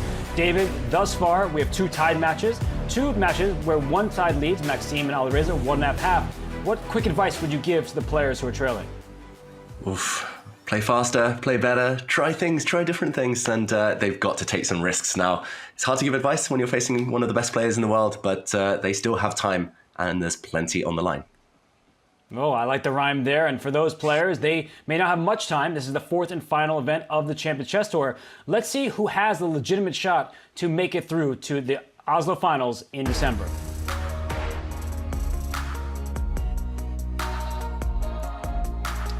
And we see Magnus Carlsen. He won the CrunchLabs Masters. Alireza Firouzja, he took down the Chess.com Classic. And David, you had the call for the CrunchLabs Masters where Maxime Vachier-Lagrave took it. And Jan Nepomniachtchi, he didn't win an event, but he has qualified via the Tour Finals. And we see that these names here, look at what they have to do. For Arjun, he's got no choice but to win this if he wants to control his own destiny.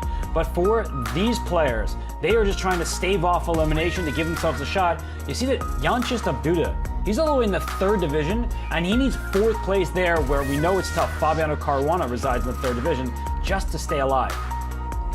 That's right, huge bracket over there in Division 2 and Division 3, so nothing guaranteed, even for super strong players of the likes of Vidit and Duda there. For those in Division 1 with us here today, they do have 2 lives, so nothing will be determined by today's match, but they do not want to live life on the edge. They do not want to live life on the brink. And Robert, I think we will start to see some desperation from the players as the event goes on.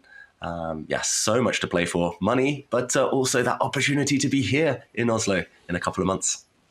And as we just looked at, some of the players, they really need a top-level performance just to give themselves a chance to make to the finals based on the leaderboard points. So here we have another French, and for Maxime Vachier-Lagrave, he's happy. He's already qualified for Oslo. For Levon, he needs to keep on going, and he does not want to continue in the loser's bracket. He wants to even up this match score. David, do you like the decision to go back to the French defense for Levon? Oof. Yes and no, Robert. I don't like it because it is a French defense, and I don't really feel it suits Levon Aronian's strengths. I feel that he does better when he's got the space, the center, when he's the one creating the dynamism. But I also like the fact he is trying to experiment. He is kind of pushing himself and potentially the opponent outside the comfort zone. And we do see a different spin on the French this time. It's the advanced variation. Credit to Maxime as well for not playing the safest, kind of most solid lines necessarily against the French, even when he's ahead in the match. It's the advanced variation, and look at the black pawns. They're split. White has a nice kind of outpost now on the d4 square. Do not take that e-pawn. You would have walked into a nasty pin on the e-file. So yeah, I'm undecided, I've got to say. But what do you make of the results of the opening here as we enter what will be the early middle game once black castles? I think Levon can be happy. He's got a slight lead on the clock at the moment. There are going to be some questions asked if these pair of bishops will be useful for black, or that split pawn structure, as you mentioned, if that's going to be harmful. So this is one of those positions where it's actually completely unclear who should be the happier of the two. And I'm wondering now, is e6 a possibility for Maxime, or does that trade off too many pieces? Ooh, that's a good question, Robert. I think it's the first thing anyone should calculate because it is the most forcing move. If it works, you might improve your pawn structure, you might get rid of black's bishop pair, but some calculation to be done. It does cost a lot of time. I think I would have been very tempted to play that move, but ultimately Maxime goes in a different direction. Now he's shattered his own pawns, so the white queen side, not too appealing, you've got to say. Targets for rooks, knights later in the game. Opposite color bishops now putting a safer spin on things maybe, but I agree, Robert. Black has nothing at all to be concerned about. Big success, I think, this French defense for once for Aronian. And coaches should not show their students this game because this is some of the worst pawns you could ask for this early on. Double F pawns, isolated D pawn, double A and isolated C pawn for white. So this is not what you draw up in the playbook. But as we are here, as we get to this position, opposite colored bishops does not mean immediate draw. What white wants to do is get a queen to G3, get a bishop to either f6 or h6, and go for checkmate on those dark squares. So we can understand the direction that white wants to go, and the essential claim is that, okay, I don't like that move, but I was about to say the essential claim was that black's bishop was quite passive, but after knight f3, David, it does feel like now black should be the side for choice, because there will not be any checkmating threats from the white side, and black does have the better pawn structure. That's right. There's an attack on the black d-pawn, but even letting that one fall might be a way to free up the black bishop in the near future. These opposite color bishop positions, as you mentioned, plenty of life left, and it's all about whose bishop can become more active. Moves that come to my mind, queen to a5 to defend the d-pawn, but also keeping an eye on this target on c3, maybe even rook to c8. But okay, he does move his queen away. He's saying, please take me, because the black bishop will soon become a superior piece. Levon Aronian, I think this is his chance to strike back in the match.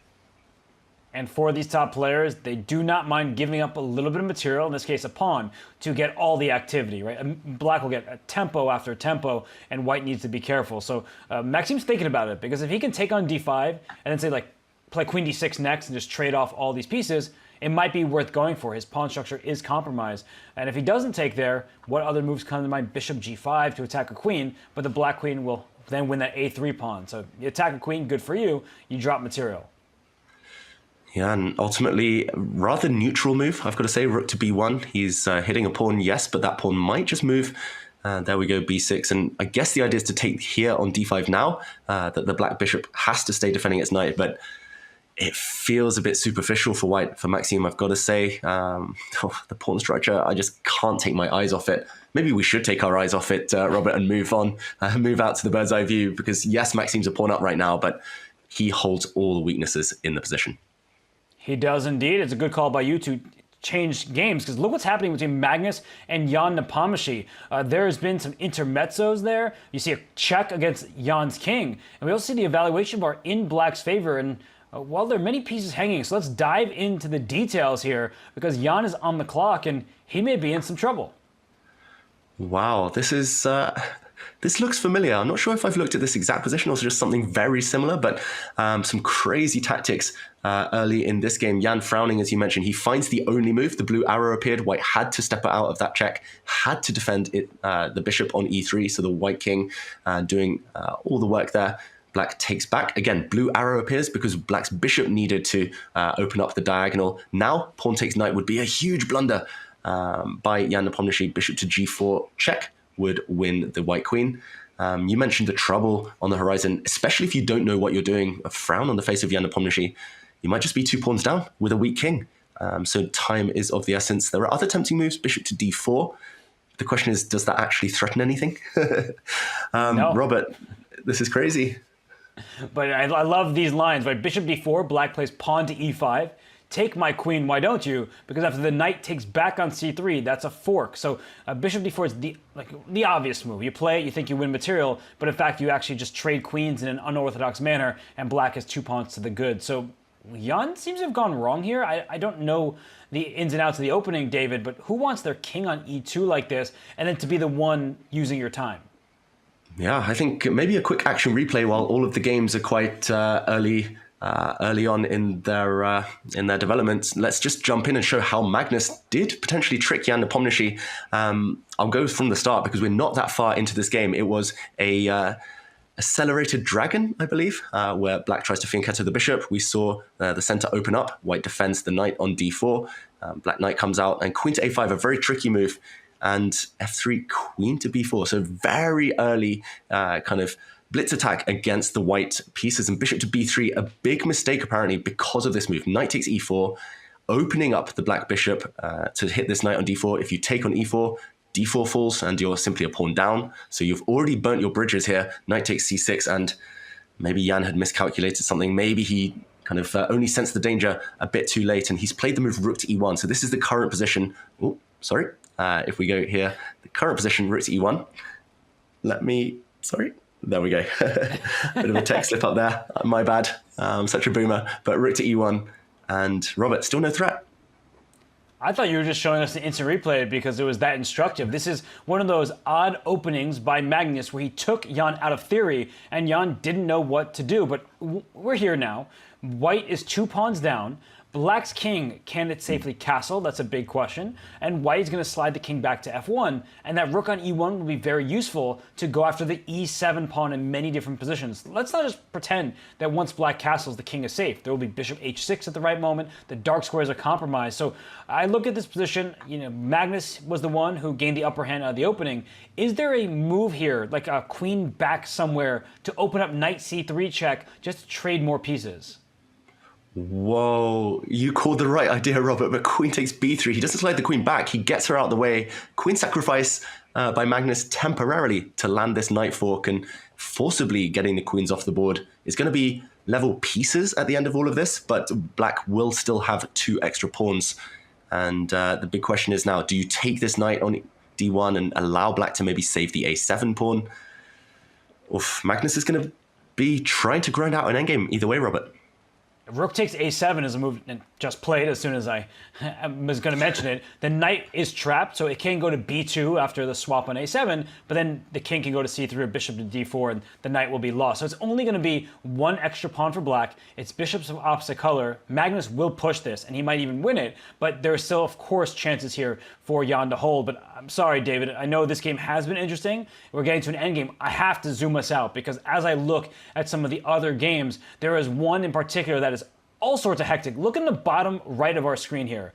Alexander Grischuk is up a piece for just 2 pawns, but his king is wide open on g2. So does Arjun Erigaisi have enough in terms of firepower to land a vicious attack against the white king, or is the extra material going to dictate the result of this game?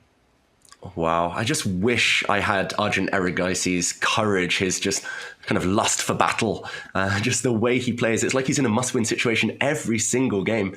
Does he not realize he's already equalized? He doesn't need to win with black, but he's gone all out. And yes, it might backfire. Yes, white is a piece up. I just want to rewind and show everyone again how that happened. Not to the start this time, but now the position clarifying. The white bishop is going to take this pawn, hitting the black queen. Development only helping white, but it was here in this position. Black could just take a knight. This is a pin. Could just take the knight in f3, very level type of position. He dropped back instead, and as far as I believe, this is opening theory, but g4 now forcing black to sacrifice. If you go back, you simply lose a pawn for insufficient compensation. So black sacrifices simply to maintain this pin, and this is how we got the material kind of imbalance here. So if we catch up with the game position, Robert, still some threats. Rook f6 is a nasty one, threatening rook g6 with this nasty pin. I wonder whether the white king just slides back. Safe haven on h1, I ask, in not too much confidence. But yeah, it's only a piece for 2 pawns right now. It might not be enough. And I think this theoretical sacrifice that we saw, it's hard to follow up accurately if you haven't studied it recently. So, I mean, Arjun castled and then went like f5. So he's trying to break open the position. Maybe there was something a little bit more direct. I will not pretend like I know the lines in this opening. But now that we're here and e takes f5 was just played, I think it's quite clear that white is for choice. Black doesn't have a threat. Rook g6 was the idea, but the rook was forced to step forward. And now white bringing another piece to the king's defense. This looks like Grischuk, with the white pieces, he has figured Arjun out. Like, he knows what openings to go down, and Arjun, he's struggled to actually get off to a good start with black. And he sacked a piece, and then immediately is worse. In game 1, he had this ruined pawn structure. Something is wrong here for Arjun against Alexander Grischuk. It might just be the Grischuk specialty that we're seeing unleashed. Yeah, that's right. We've seen 2 Roy Lopez games from Grischuk, 2 Spanish openings, and 2 winning positions after just 15 moves. So Arjun maybe needs to go for the Scandinavian or whatever he's been doing to kind of lure his opponent outside of their comfort zones early in games, because against a classically trained player like Grischuk, it's just not it's not ticking into gear right now. The white bishop feels slightly awkward along this diagonal. I would be tempted to move it. I'm not sure where. E3 deep back, maybe even E5 threaten checkmate, but. Yeah, the more pieces that disappear, the safer white's king will become, and the closer he'll get to victory. Knight's your king's best friend, Robert, and he's got plenty of friends around that king defending. Grischuk, a matter of technique, but 4 minutes on the clock. I guess we'll keep repeating that. Yeah, and I see the feature chat there. Grischuk will use all his time, but as you said, he's got 4 minutes, not 4 seconds this game. So unlike the last one, and bishop takes c7, that is a brave move, but he recognizes that Arjun has no threats. You need a rook to get to the g file. The knight on e4 covers g5. Rook trades help white. We are seeing pieces get traded off the board now, but I like how Arjun's playing queen d4, quickly trying to threaten the b2 pawn, trying to keep Grischuk on the clock, but even move pawn to c3. That feels good enough for white, just trying to protect the single move threats that Arjun is going for. So let's zoom out of this game. We will come back, of course, if things heat up even more, but it does seem like for Grischuk, he's got everything covered. What do you make of what's happening elsewhere? I see the eval bar going down in black's favor on the left-hand side, both for Fedoseev slightly and for Levon Aronian. Yeah, it looks like a good round for those with the black pieces, apart from Arjun Erigaisi right now. Magnus still a pawn to the good. I think we jump into that game with Levon Aronian because pieces are flying off that board. Vladimir Fedoseev's advantage is just small. It's in a middle game there. And here, this is vital for Aronian. He needs to get this game. The blue arrow has appeared. Robert, I'm doing a quick count. It's 1 extra pawn for black right now. 3 versus 3 on the king side. But on the queen side, he's 2-1 up. And opposite color bishops we mentioned doesn't guarantee a draw. Especially with knights on the board, but can he convert this? The a4 pawn is dropping, but the a7 pawn currently attacked. It feels close. Or the white knight's going to have to sideline itself, and he closes the cage. The white knight is trapped. No way out. Surely he's going to take this, Aronian. How is this anywhere close to level. I look at this position and I just assume black is winning because that knight is trapped over there, but it's actually impossible to attack it. Where is the black king going to enter from, right? To get to that knight, you'd have to get your king to b7, but c8, c7, and c6 are all covered by white's pieces. So perhaps, even though it looks terrible, white is still in this game because you might have to push the b pawn, but your bishop is tied down to d7. Otherwise, you let that knight in the game, and the knight should come to d5 for black. Of course, don't trade those knights. That would make white's life of making a draw easy. But David, how does black proceed from here? It looks so good, and yet the evaluation is hardly impressed. Yeah, chess is just, I mean, it's the most beautiful game ever, but it can just be the worst sometimes, Robert. You do everything right. You trap your opponent's knight, knights on the rim are dim, all that. You're a pawn up. What more can you ask for? And still no guarantee of a win. I do wonder whether you can use the black king, kind of bring it forward, kind of fix white's pawns or tie down the white pawns, white king potentially, and then use the b pawn as a distraction. He kind of fixes the king side now. I was skeptical about this because you just allow white to trade more pawns off. The more pawns that disappear, the closer white gets to safety. But yeah, it's unclear the right path. I think he just has to make moves, Levon, and hope that an opportunity comes later to maybe just sprint down the board with his b pawn while the white king is distracted. But yeah, I would have, I mean, if you show me this position without an eval bar, I would have said black wins 10 times out of 10. So it is confusing, and maybe confusing for the players too. Even with the evaluation bar, I still think black is winning this game. I almost want to disregard it because, as you mentioned, the b pawn, b5, b4, that's unstoppable, right? You have to allow that from the white side. And the king will have to sprint on over to the c file to stop that pawn at some point. And look at black's king, just venturing forward. So I'm really confused how this is anywhere close to level. It seems like black should be winning, but perhaps there's some avenue for white to survive. But king g6 now, maybe white's bishop e5, is that the point? To freeze the black king in his place? Yeah, it looks like he might be banking on that. Maybe you use the h6 square just to put your pawn on g6 and kind of guarantee that you march up the board, but you are trapping your own king at the same time. And yeah, it's always that eternal question. It's like, which came first, the chicken or the egg? Who's trapping who? Is the black bishop trapped? Is the white knight trapped? Neither can move. So you have to play with the rest of your army almost. And yeah, it's going to be a long grind. But I think we both feel, Robert, that Maxime shouldn't be able to hold this unless given a helping hand by Levon Aronian. If he survives this difficult endgame, the second in a row, I will just be completely impressed. I mean, just this position, it looks like white should be lost, and yet Maxime, he is trying to dig deep and hold on. I do believe Levon will win it, but we will come back to it. There still is plenty of life left in this game, but the others are heating up, David, and as I look at some of the other games, and you pulled one up here, this one, it looks like it's petering out because of the blockade on the dark squares. Just continue moving your bishop away from the black king, and there are no difficulties in this one. But I saw that Firouzja's in trouble, actually, against Fedoseev. So we know how strong Vladimir is. That bishop on a5, speaking of trap pieces, that's not going anywhere, and black's knights are very active. Yeah, that's right. One horrible piece. I think the message here, kids, is don't put your pieces on the A file. Don't trap your pieces behind enemy lines. I just wanted to pull out that game. Magnus Carlsen and Jan Nepomniachtchi have now drawn. That shows opposite color bishops when it's just pure bishops alone do have that drawish tendency. So first result of this round, but Firouzja, yeah, he's done some real kind of self-inflicted, I've got to say, damage to his position. This bishop pressing the self-destruct button. I don't know how you trap it exactly. It's a bit like that knight, but you kind of just move your pieces on over, and eventually the black knights surely will get a chance to jump in. I'm not sure when or how, but yeah, white's knight on d1 as well, stuck, trapped. This is kind of an example of what not to do as a chess player, especially with your minor pieces. And at some point, rook a8, rook a7, that doesn't look very pleasant. So I feel like Alireza is going to look for some kind of tactic to get out of this, maybe trying to go after the back rank. Maybe he can rely on that. But so far, it looks terrible. He's got 25 seconds, David.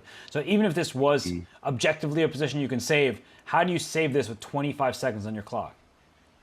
I don't think you do, especially not when you're playing Vladimir Fedoseev, who's fantastic in the endgame. We know he's great with black, having defeated Magnus last week. And Okay, I was going to say jump in. It does look a bit scary to jump in. That's the only thing. The white king will later try and trap this black knight behind enemy lines as well, but you gain the all-important time to try and catch this bishop. Still have to be slightly careful. White's knight landing on c6 in the near future. I think everyone here can see visually black's position is appealing, but you still always in chess need that final blow, and bishop f6 lets white in because of those tactics. Robert, back rank, you called it.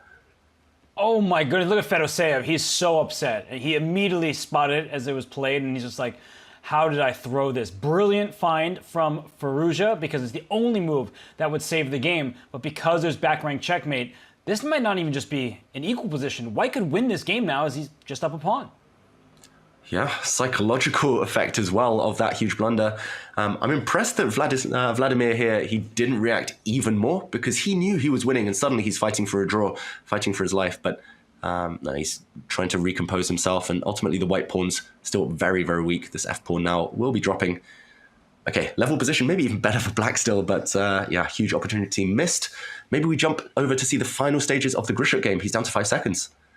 He's down to 5 seconds. I've been keeping an eye on that, but he's finding every move that is required in the position. He's up 2 minor pieces. There should be a checkmate, and queen c8 is going to hurt. Queen e6 if it becomes available. Doesn't really matter. Grischuk gets it done. He's a great bullet player. I don't think people always realize that. Yeah, fast when he needs to be. Alexander Grischuk, we should say. Just fantastic player, fantastic instincts and understanding, but yeah, there's that chronic time pressure that I fully understand. I'm there myself. I'm in the same camp. But okay, he's given himself this fantastic position. He does give a check. Even with 0.9 seconds left, he is scaring me and all of his fans right now. Oh, I just took my eye off the clock. You should never do that with Grischuk, Robert. You're right, that was living life on the edge, and he only has 1 pawn left. If the bishops come off now, if he loses his last pawn, serious drawing chances for Erigaisi. Right, because 2 knights versus no pawns, just king and 2 knights versus king, that's a theoretical draw. So that d3 pawn's really important. Can black get rid of it? Oh my gosh, the panic, you can see it on Grischuk's camera. And this is his Achilles heel. We do joke about it, but that final pawn might just be dropping. King into e5, how do you, sorry, d4 now, how do you save it? Oh my goodness, and I think the worst part is that the black king's gonna just go slide over to b2, and that knight on a2 can't just block that pawn. And all right, he actually has kept his knights together. That's the good news. But in order to draw this, you need the pawn to be quite back, like the lone black pawn. You don't want it on a3 because then your knight can't release to help deliver the checkmate. Yeah, I think as long as black doesn't walk into a selfmate here, walk into one of the corners of his own accord, then black is safe. As you say, Robert, the black pawn is just too far forward. White's knight on a2 paralyzed. As soon as the white knight on a2 moves, everyone at home, black throws that pawn off the board.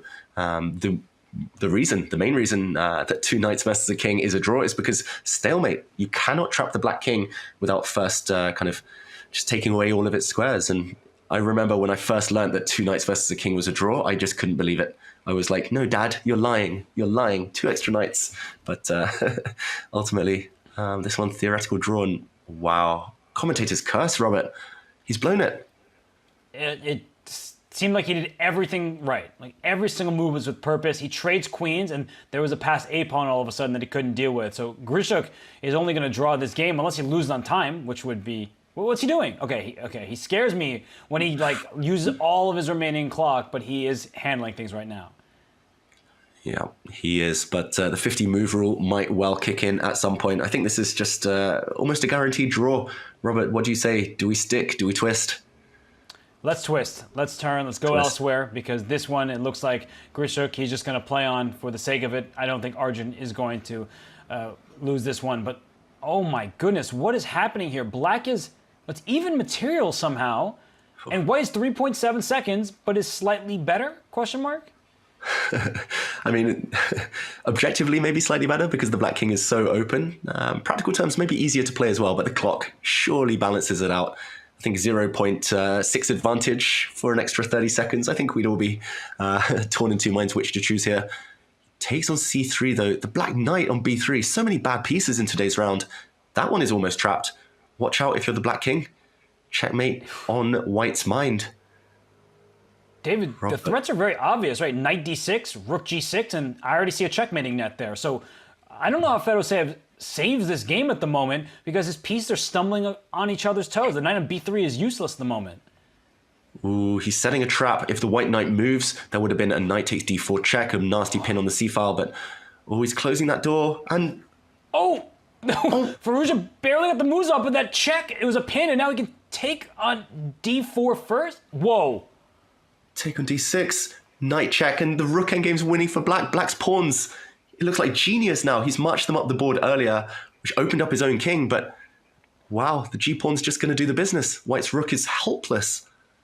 And brilliant by Fedoseev not to take on c3 first, just pushing the f-pawn, the g-pawn's next, and he wins this game. Look at those fist pumps, David. He is so excited about being back in this match. Wow, we might have to do a slower action replay later. That was crazy stuff. One game still remaining though.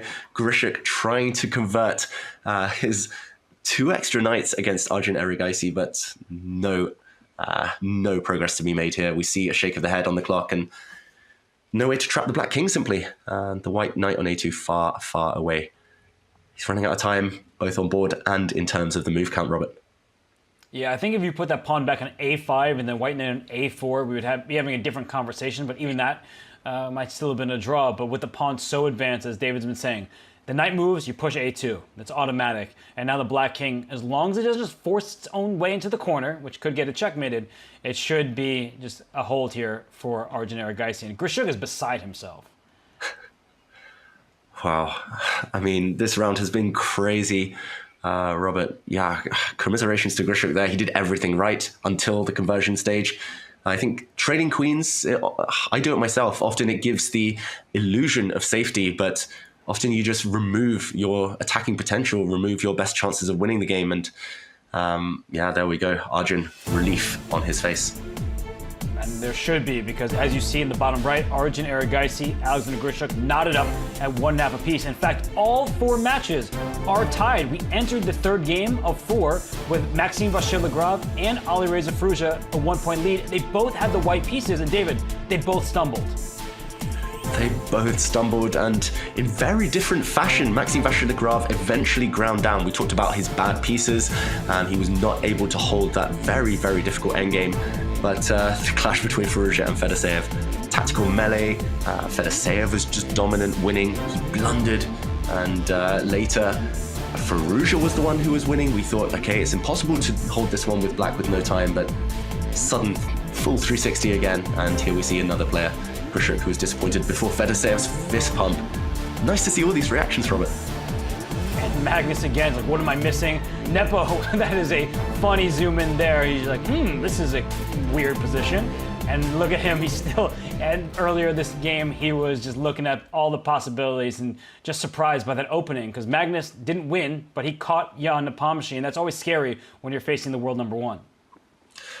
Yeah, always scary. I mean, that's an understatement, Robert. I would be terrified walking into preparation 2 pawns down against the world number 1 after just 10 moves as white. But he fought back, he steadied the ship, and that's what you need to do in such kind of high pressure situations. And talking about high pressure, I just wanted to highlight that final turnaround between Alireza Firouzja and Vladimir Fedoseev. It was crazy, and we actually joined it just at the climax of the game. We saw the black pawns rushing down the board here. Vladimir Fedoseev, frustrated, earlier winning, now it's level material. But the black king, a bit weak. He played the move f3. We saw rook to e6, when actually the very natural pawn to d5 would have been extremely strong here, partly because you've opened up the threat of rook to h8 with a nasty check. The white bishop now staring down the diagonal, cutting across the king's path there, and the whole idea would have been knight takes bishop, rook g6 check, and we see the mating net appear if black's king, for example, walks to the wrong square, knight e5 check, everything that comes with check, and this would soon be checkmate. I mean, plenty of parts here. Rook h7 I was going to put on the board, then I spotted a prettier one, and rook to h8 would have been mate. Ultimately though, the clock playing its part, rook to e6, the start of walking in the wrong direction, and after a trade, rook to c8 set up the tricks that soon appeared. Rook to c8, there's a nasty pin, the white king rightly defended its knight, rook to d5, a blunder apparently according to the computer, but who cares about objectivity with both sides down to mere seconds. The white king should have set forward to e4 there, continued its journey, but knight to d6, a blunder, allowing a fork due to the pin on the d-file, and another step in the wrong direction, king to c4, allowing this trick.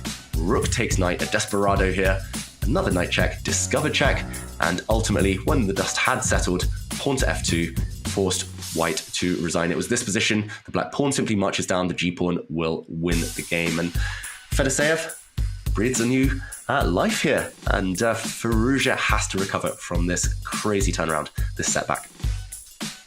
David, that was a setback for Firouzja, but also Maxime Vachier-Lagrave, who was desperately clinging on in the game. First his own knight was trapped, but his opposite color bishops. We have to show everybody how Maxime lost, and it takes one move to show how he actually lost the game, because he was doing everything right, it seemed, keeping the game going. He was able to free his own knight, but in the game's final turn, as we bring this up for everybody, look at how games can end even at the highest level of chess. White went bishop e7 check, not seeing that the knight on d5 could just take that free piece. Wow. It's not a mouse slip, it's just a moment of blindness, Robert. We've all been there. We've all dropped pieces. We've all assumed we can play certain moves. Maybe bishop to e7 check was a theme earlier on, but Maxime here, no time on the clock. He dropped his bishop, knight takes, and resignation. Great spot, and huge in the grand scheme of the match here. Yeah, Levon was pressing him, but Maxime was doing well, but one blunder, that's all it takes to end a game. And well, for these two players, Maxime, he's already earned his spot in the Tour End Finals in December. He'll be in Oslo, Norway. For Levon Aronian, he needs results to go his way. He needed that game because Levon, he is one of those players in the hunt, on the bubble. And David, as we see, there are so many other players who want themselves to do well and want a player like Levon to not have such good placement. That's right. The players, they will, of course, be trying to focus on their own games, but ultimately, when your fate isn't in your own hands, you do hope for a few favors from elsewhere. And yeah, there we see Levon Aronian, second place in Division 1 is sufficient. It's not easy. You're facing 7 other beasts in this division here, but this was a step in the right direction for him and a much needed stroke of luck. And we saw Arjun at the top there. He needs to win. That's the problem for him, is he needs to get first overall in the Julius Baer Generation Cup. And with names like Alexander Grischuk against him immediately, Magnus Carlsen waiting, a player like Levon or Maxime, you don't know who are going to be on top in these matches because, David, they're all 1.5. We have a full-on excitement because there's no separation between these players. Yeah, I mean, that was hard to predict that we would end up with all of these scorelines. We're likely now to get at least an Armageddon or two, which means more action for us, more action for the fans. But yeah, so many twists and turns, Robert. I can't say it enough. It's crazy. It's been a crazy day. I really thought we were going to end 2 matches kind of early, and then we'll see about the 3rd and 4th.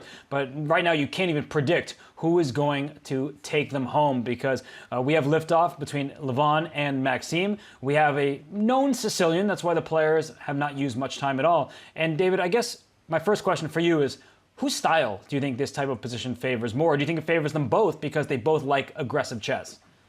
100%. Sometimes before a game, Robert, we've all been there. I know you've prepared a lot for your own games. Also as a coach, you want to say, okay, take your opponent outside their comfort zone. But sometimes it's impossible. So you play a position that's true to your strengths. And here, Levon, as white, he's gone into an open Sicilian, Maxime Vachier-Lagrave's comfort zone. But he's also got plenty of scope for maneuver here with white. He can, at will, take this bishop off the board. He still has d5 as a potential launching pad. On the downside for white, the black knight on e5 is beautifully entrenched on an outpost of its own on e5, and yeah, just chances for both sides. I would love to start attacking with white, maybe slide the white queen over in this direction, but ultimately just very, very kind of rich position, full of opportunities for both, and promising for us as well, I've got to say, Robert. I'm going to ask you this question in every match, so that's your warning. Who do you think wants to play Armageddon more between these two? Oh, that is tough.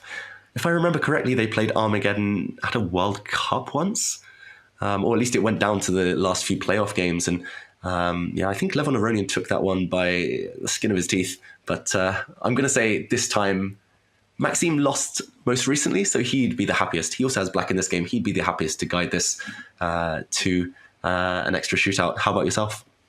I agree, and I think part of the reason why I second that, is because Maxime has less to lose, right? He's already qualified for the finals in Oslo, and for him, he wants to win every match he plays in, but also these players, they don't want to just do well here. They want to get to the big prize pot in Oslo, December 17th to 21st. Reminder to everybody that keep your eye on that. Tickets will be, information about them will be released shortly, so keep your eyes out if you want to join these players in Oslo. But David, let's take a step away from this game, just because the both players, accurate decision-making from them, not much yet. There will be attacking chances, but as we look at all of the matches, and every single one is tied 1.5, 1.5, I'm just trying to look across the 4 boards and see which is going to be a surefire draw in Armageddon, or are we going to get fighting chess from these 8 contestants? Wow, it does look like they've all started in rather cagey fashion. I've got to say, less of the fireworks we've seen in the early stages in some of the other kind of earlier games. Yeah, I mean, between Magnus Carlsen and Jan Nepomniachtchi, most of the pieces on the board, on the top right of your screens there on that red board. Bottom right, Erigaisi against Grischuk. Yeah, we're used to fireworks by now, but that one, very locked, kind of traditional Queen's Gambit declined. Almost symmetrical between Vladimir Fedoseev and Alireza Firouzja. And we've already discussed the Aronian Vachier-Lagrave game. Robert, I'm going to say they're all level, totally balanced so far. Opening success for the black side on most of them. But where are your eyes drawn to? What do you predict is going to... which game do you think is going to explode in the near future? Right now, they all look pretty tame, because the players with the black pieces, as you noted, they're all doing well. And I see in the top right, Magnus against Jan. So a lot of trades are happening. It doesn't really inspire much confidence that the players are going to settle this in the 4th game. But Jan is better. That, to me, is very clear. He has played all logical moves. His setup is solid. He's the open A file in his line of sights, whereas White's rook is on B1. So things have gone wrong for Magnus, even though he's not in big trouble just yet. Yeah, it's not big trouble, but H4 is very provocative, and suddenly the eval bar slides. I was literally about to say, before Magnus played H4, the only time Magnus loses is when he forgets to castle, or where he does some crazy stuff with his king, and he's left his king in the center. The blue arrow appears, Robert. Black needs to go for it now, and that's maybe the most natural move in the position as well. F4 for the score. I'm not fully understanding what Magnus is thinking here, and that's usually the case because he plays so far above my head. But now he's just walking into an attack with tempo, right? The bishop's under attack. If you play Queen G4, sure, the knight on E6 is a bit loose, but black will just protect the knight, and then the position's opening up on favorable terms, for Jan Nepomniachtchi. So, David, this is really odd. I don't know if the opening...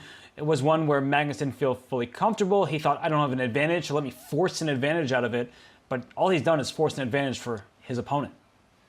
Yeah, it's as if he's taking massive risks with no concern at all about the consequences, Magnus, which does often kind of lead to fantastic kind of fun positions for both sides. But this one is only fun for black, and the blue arrow appears. Queen to E8 is the suggestion. I guess it is slightly awkward to defend the black knight.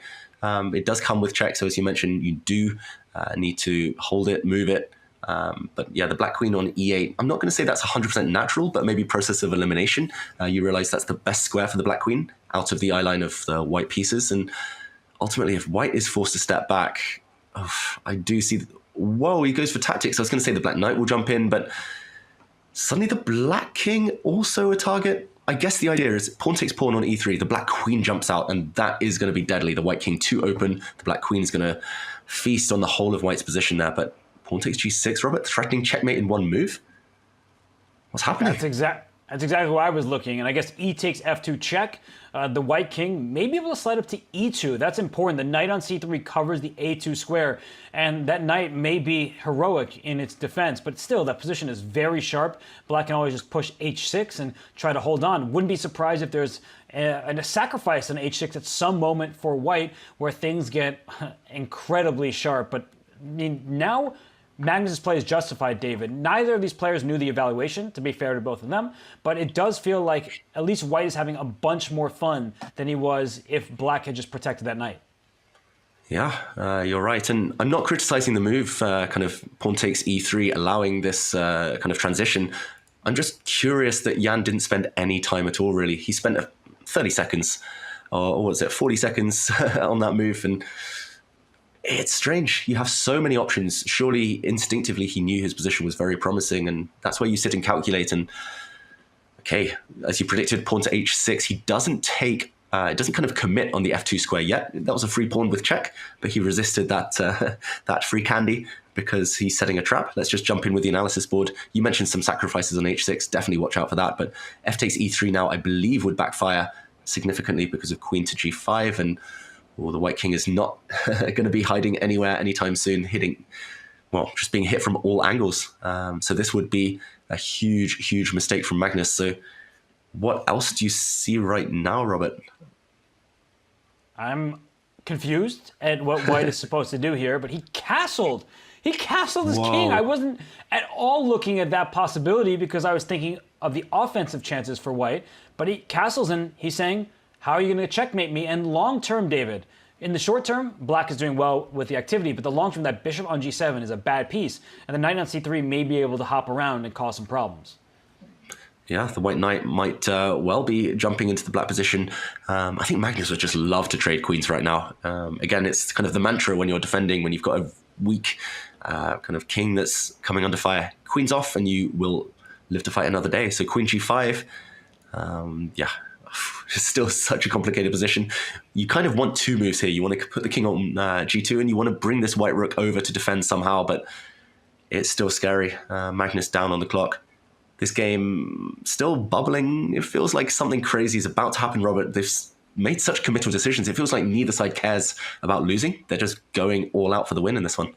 They don't want Armageddon. And look at the blue arrow. It's saying this is the only move that keeps the status quo, where black, I'm not going to call black better here, but there's the dynamic play gives chances for both sides. But e takes f2 is a move that Jan has been avoiding. I could see rook a3, for example, just attacking that knight on the third rank. You really would like that knight to move, so you have rook a2 to follow, going after the white king. So, I mean, e takes f2, it makes perfect sense. But there are so many other tempting decisions that black could go for, even rook a to e8 at some moment to chase the white queen away. Exactly. So many other tempting moves. You could play rook takes f2. It looks like you remove a defender in the process, swing your other rook across to f8. You could play rook f6, talking of attacking the white queen, kicking it away and doubling up at some point on the f-file. I don't think e takes f2 is likely, even if it's a capture, and it's one of the first things we should be looking at. White's king still will have a serious attack to face, but for now, Magnus maybe survived the worst.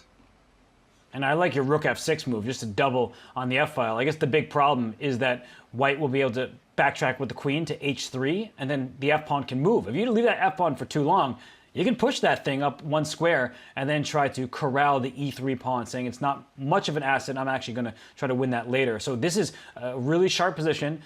Time, extra minute, but that's not going to be an extra minute for long for Jan Nepomniachtchi, and he plays rook f6. That was your first instinct. It was my sort of the type of move that I wanted to see as well, but it was apparently a slight inaccuracy.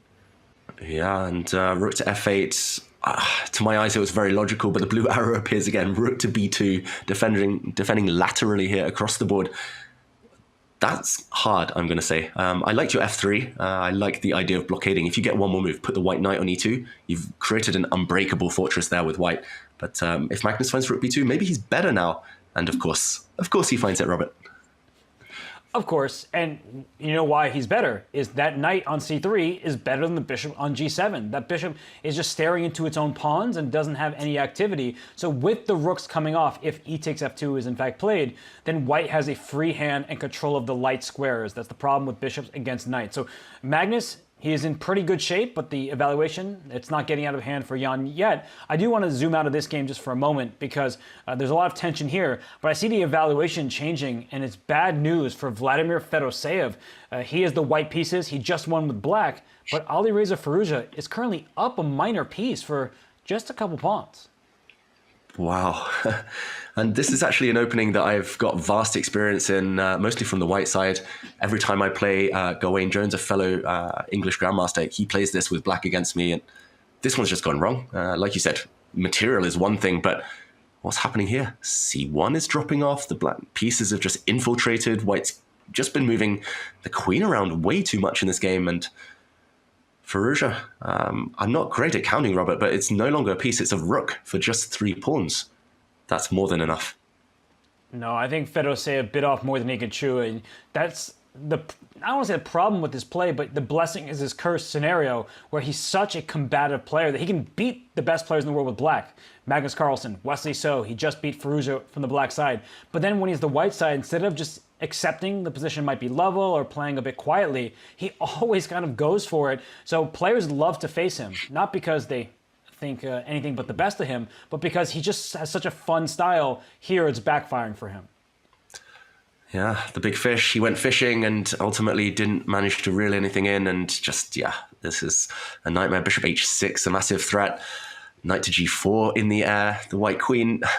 I mean, you said A, you might as well say B. I was going to say go take another pawn on a7, try to restore the material balance, but that would have allowed the black rook into the position. This one, it's a matter of time. Firouzja is going to get the win. And bad news for Fedoseev in his Champions Chess Tour hopes in his road to Oslo.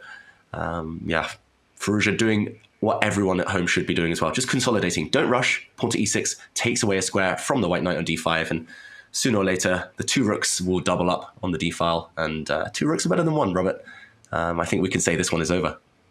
Yeah, I can't see Fedoseev coming back from this. So let's move away. We will, of course, update you all if a result comes in or if something changes drastically in this game, but I'm looking elsewhere and I see that Arjun and Grischuk in the bottom right, they've been really slugging it out. In the top left, I just want to add that one, it looks like it could peter out to a draw. White is up a pawn, is Levon, but black has the bishop pair and good control of the board. But I do think in the bottom right, David, if we can go there, the kings are on the opposite sides. It looks like we just saw some trades, but it wasn't even a full trade at the moment.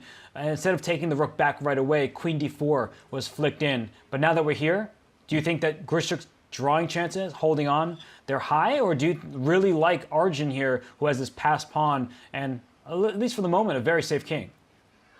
Yeah, for once I do agree with the eval buy. I do think white is better, but you do need to be accurate. I was wondering whether you get greedy. Again, grab a pawn on a7.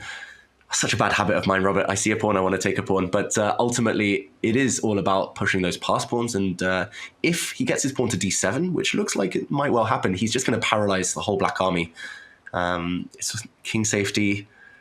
Oh, now you've planted a bit of doubt in my mind. Which king is actually safer? The black king might just hide out in the corner and the white king might be slightly vulnerable to some checks. I'm going to say Grischuk, especially with the clock. He's going to need a bit of luck to save this one. Do you think Arjun is going to get the job done? I'm wondering at the moment, like, what trades benefit each side? Like, is queen e5 a good trade for black or for white? And I think it actually helps black because if those queens get traded, the black king, it's close to the center, king f7, king e6, trying to hunt down this passer on d6, which is a huge thorn in Grischuk's sides. But what is the response, you think, after queen to e5? Is white going to take that pawn on a7? Is it high time to grab that? What do you think are the dynamics we're about to see? Yeah, great question as well. Really instructive there, Robert. Queen's coming off would save black potentially. Knight's coming off, unclear. I'm going to say who that favors. It might depend on the specifics. Rook's coming off, distant dream for black, but might well help in the attempt to blockade. He goes passive with his queen, maybe scared of that idea of queen takes a7. I think Arjun would have said no to any queen exchange nonetheless. So, okay, defensive move. He is coming round though with the black knight. It is a bit of an awkward kind of standoff here.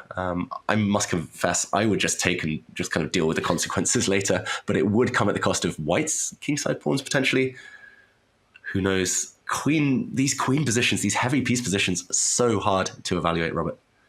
They are, because you never know like where you want your queen to be stationed, typically in the center, but right now the queens are in the center and you're not making any progress. And as you said, the black knight can come back to f7, d6 will need to be protected, and he takes an a7, so he goes exactly in the direction you wanted. And oh my goodness, what restraint from Grischuk. I thought for sure he was going to take the pawn on g4, but he says it's not about immediately restoring material equality. I need to get your best pawn off. Yeah, really, really quality move there from Grischuk. Yeah, I would have been tempted as well. I see a pawn, I take a pawn, as I mentioned, but nope. It's all about the getting rid of the opponent's strongest focal point of their position. Yeah, knight takes d6. The big question is, can you take it? Should you take it? There will be pins. The white knight might just jump to e4. and you might have to deal with a world of hurt on the d-file. So maybe you sidestep. Queen to c6 comes to mind, for example. There's a crazy tactic. Like if knight takes d6, I was thinking if we can bring up an analysis board quickly, knight e4 and queen takes g4 is what I thought would save black. But there's knight takes f6 check. And after g takes f6, rook g1, the queen on a7 actually defends that rook all the way across the board. Wow. Great spot, Robert. Like I was guilty of stopping one move too soon there, one move too early. I thought knight e4, maybe queen takes g4. Oh, that's for them to calculate, not me. But this is so key. Look at the white queen. Long range vision there. And this could be happening. Knight takes d6 has just been played. Wow. Knight e4. Is it happening? How's he going to save himself? I was wondering the same thing because there's all sorts of captures on d6 and queen b8 checks available. Maybe is it the simple queen c7, I say with absolutely no confidence? Oh, I think you might be right. Queen c7 does cover the checks. You do cover your knight. He's living life on the edge here, Grischuk, but he's definitely calculated it. He's got 2 minutes, which is oceans of time by his standards. Wow, yeah, for him nerves it of is. steel. I'm looking at like, well, he's in time trouble. Nah, for Sasha, that's an eternity. So it looks like he objectively has been making very good moves. And look at Arjun. He's not trying to allow any simplification, no knight trades just yet. He just poses the question back to his opponent saying, how are you going to get out of these pins? Not easy at all. It's not just one pin. You might have to move, wriggle around a few pieces just to hold here. And queen to e6, a nice move. Now knight to f7 would actually break the pin. So great move there from Grischuk. But yeah, knight to b5, I don't think we'll see. We might well, I mean, I'm beyond predicting here, Robert. It's anyone's game.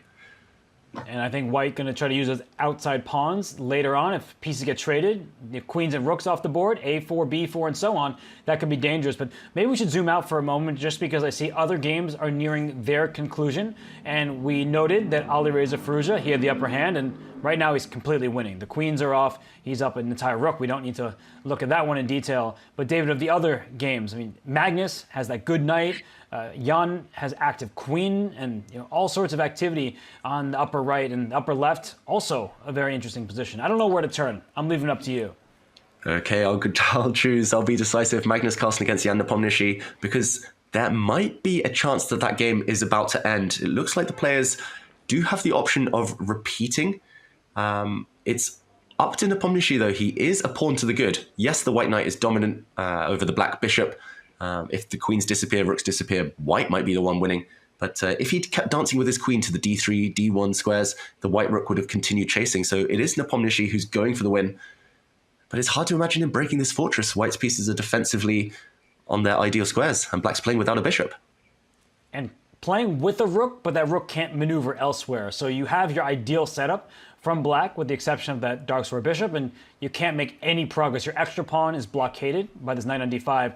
It does look like that we should just see this one peter out for a draw, but Magnus looks quite displeased with his play thus far in these 4 games. Yeah, it feels like he hasn't quite clicked into gear. He had a couple of promising positions, right, Robert? But killer instinct, not quite there yet. But we should give credit to Jan Nepomniachtchi. He's played a very solid match and did have chances in this last one. A draw has been agreed. We will see Armageddon between these two. Let's go back to one of the remaining games. Firouzja has wrapped up his match in the meantime, as we predicted. And okay, level material, bishop pair. Tactics galore still. Knight takes d6. What's happening here? Yeah, this was an extra pawn for white, but the bishop pair for black. Now black suddenly is the pawn ahead. Knight takes d6.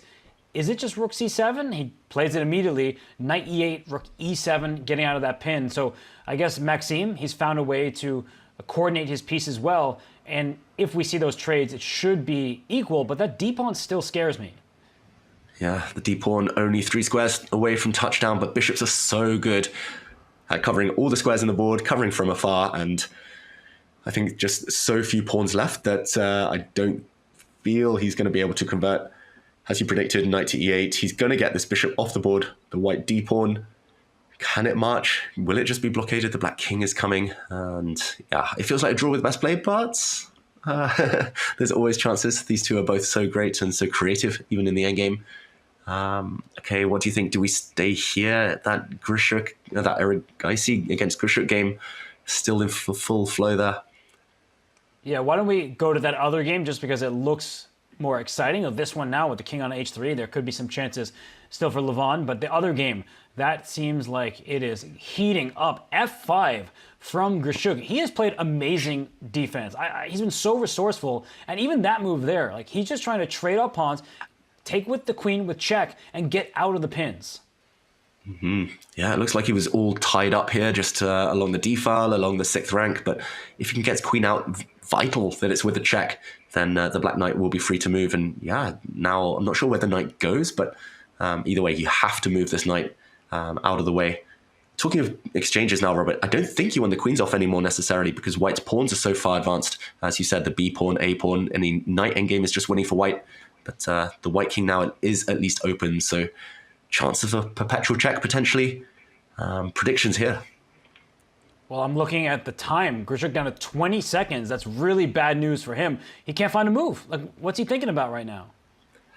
Oh, he plays another great move, gets his knight out the way, and queen trade offered by Arjun. This is crazy high quality chess.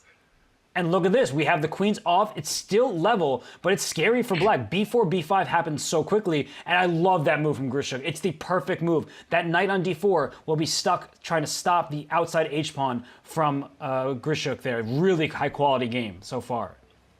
Yeah, and this is a key one to remember for everyone at home. Knights struggle against the corner pawns, the A and the H pawns. So this A pawn might well keep the black knight tied down for the rest of the game, but the H pawn will keep the white knight tied down. So ultimately it should be level.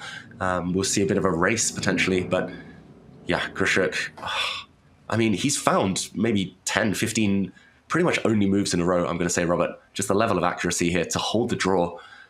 I mean, he's been pushed to the limit, but he's going to get it, surely. You say hold a draw. I'm wondering if Arjun needs to be careful, because knights, as you said, very bad at stopping rook pawns, and black's king coming out to f6, pawn h4, pawn h3. You have to worry about these things. And the white king has to commit. Does it go up to the queen side to try to help the pawns go forward, or does it come back and try to stop the h-pawns, in which case maybe black's king will go to the queen side and try to pick off those pawns. This is a race, and both players in time trouble. Yeah, it should be a draw objectively, as we know, but...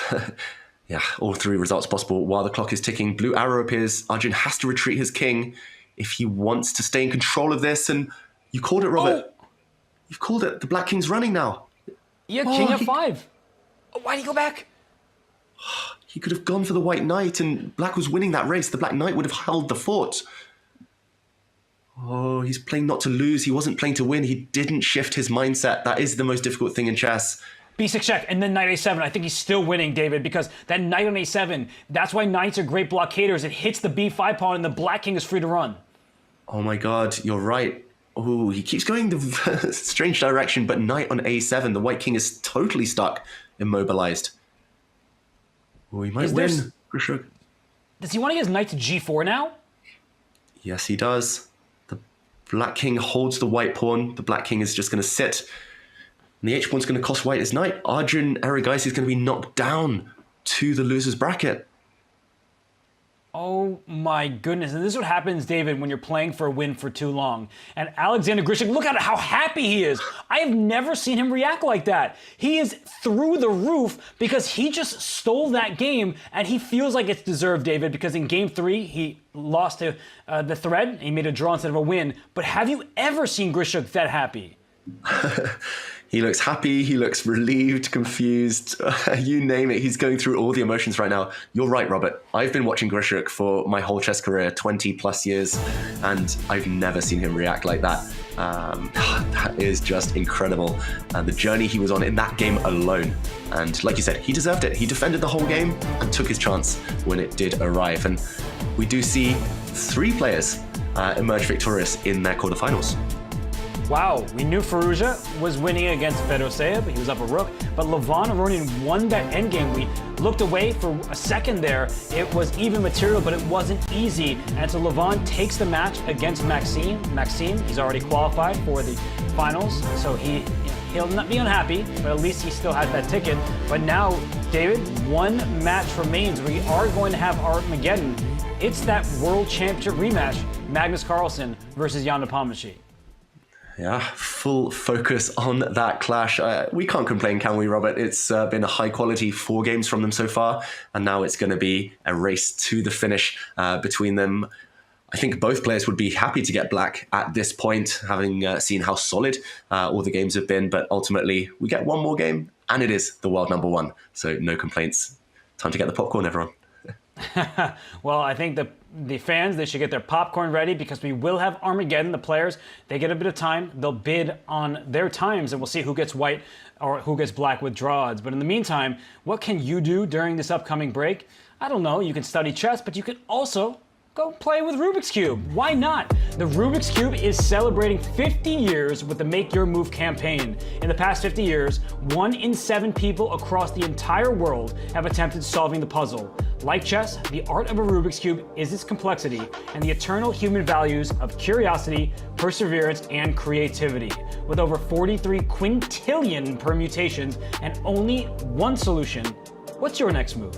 Visit go.chess.com/Rubik's50 or use the command Rubik's in chat to explore. They're colorful, they're fun, just like the game of chess. So we are going to head to a break. This is the Julius Baer Generation Cup. Levon, he won his match against Maxime Vachier-Lagrave. You saw how happy he was in the end. Alireza Firouzja and Alexander Grischuk did the same. But when we come back, it's Magnus Carlsen. It is Jan Nepomniachtchi. It's a rematch of the World Championship. This is the Champion Chess Tour.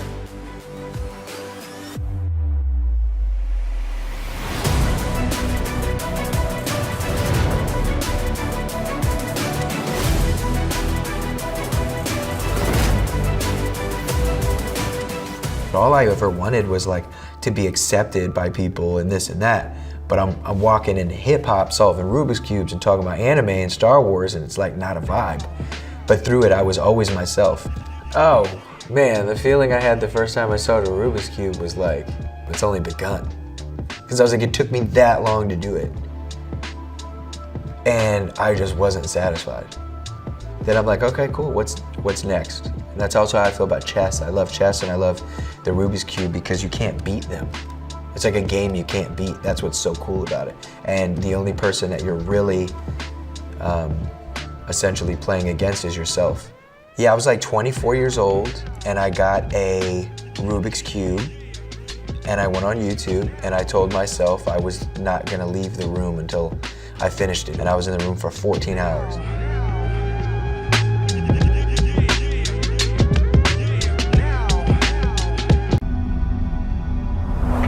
Step beyond tradition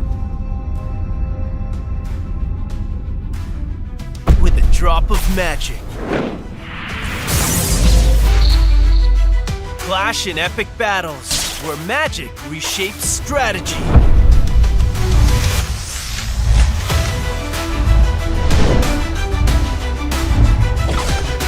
Unleash spells to transform the game.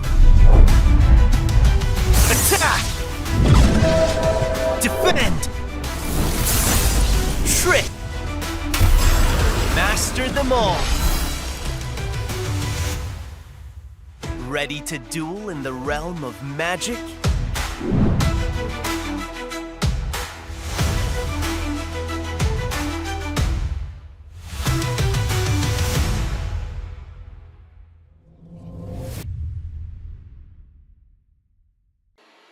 Can this young speed chess superstar once again shock the chess world?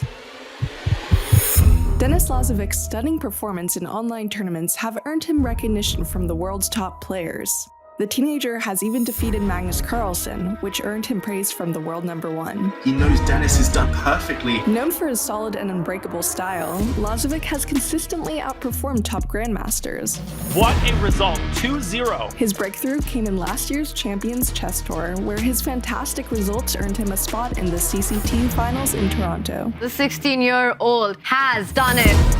In this season of the CCT, Lazovic has once again proven himself as a force to be reckoned with, such as when he defeated Jan Nepomniachtchi and qualified for the Division 1 Winners Final against Carlsen in the Chess.com Classic.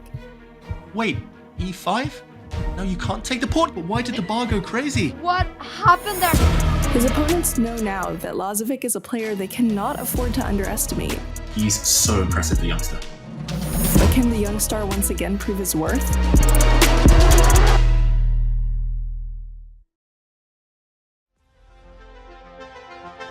He's not gonna find it. He's got 1 second. 1 second. Oh, mate on h6. Rook h6 mate. He's winning. I can't believe it.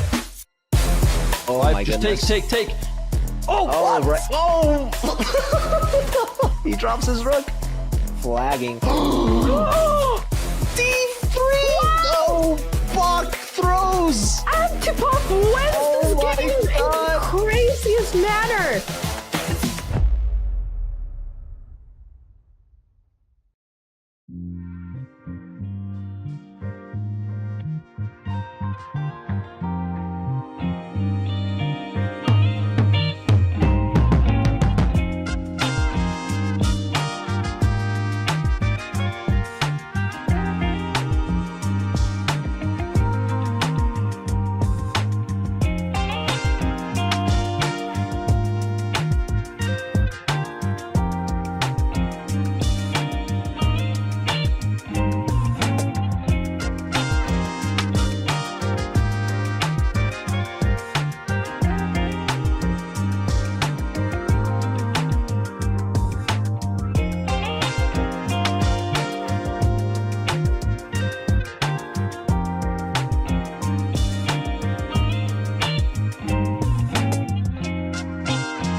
Welcome to the most exciting format in chess, Armageddon. The ultimate tiebreaker. Armageddon grants White more time on the clock, but in return, White must win. A draw secures Black the match win.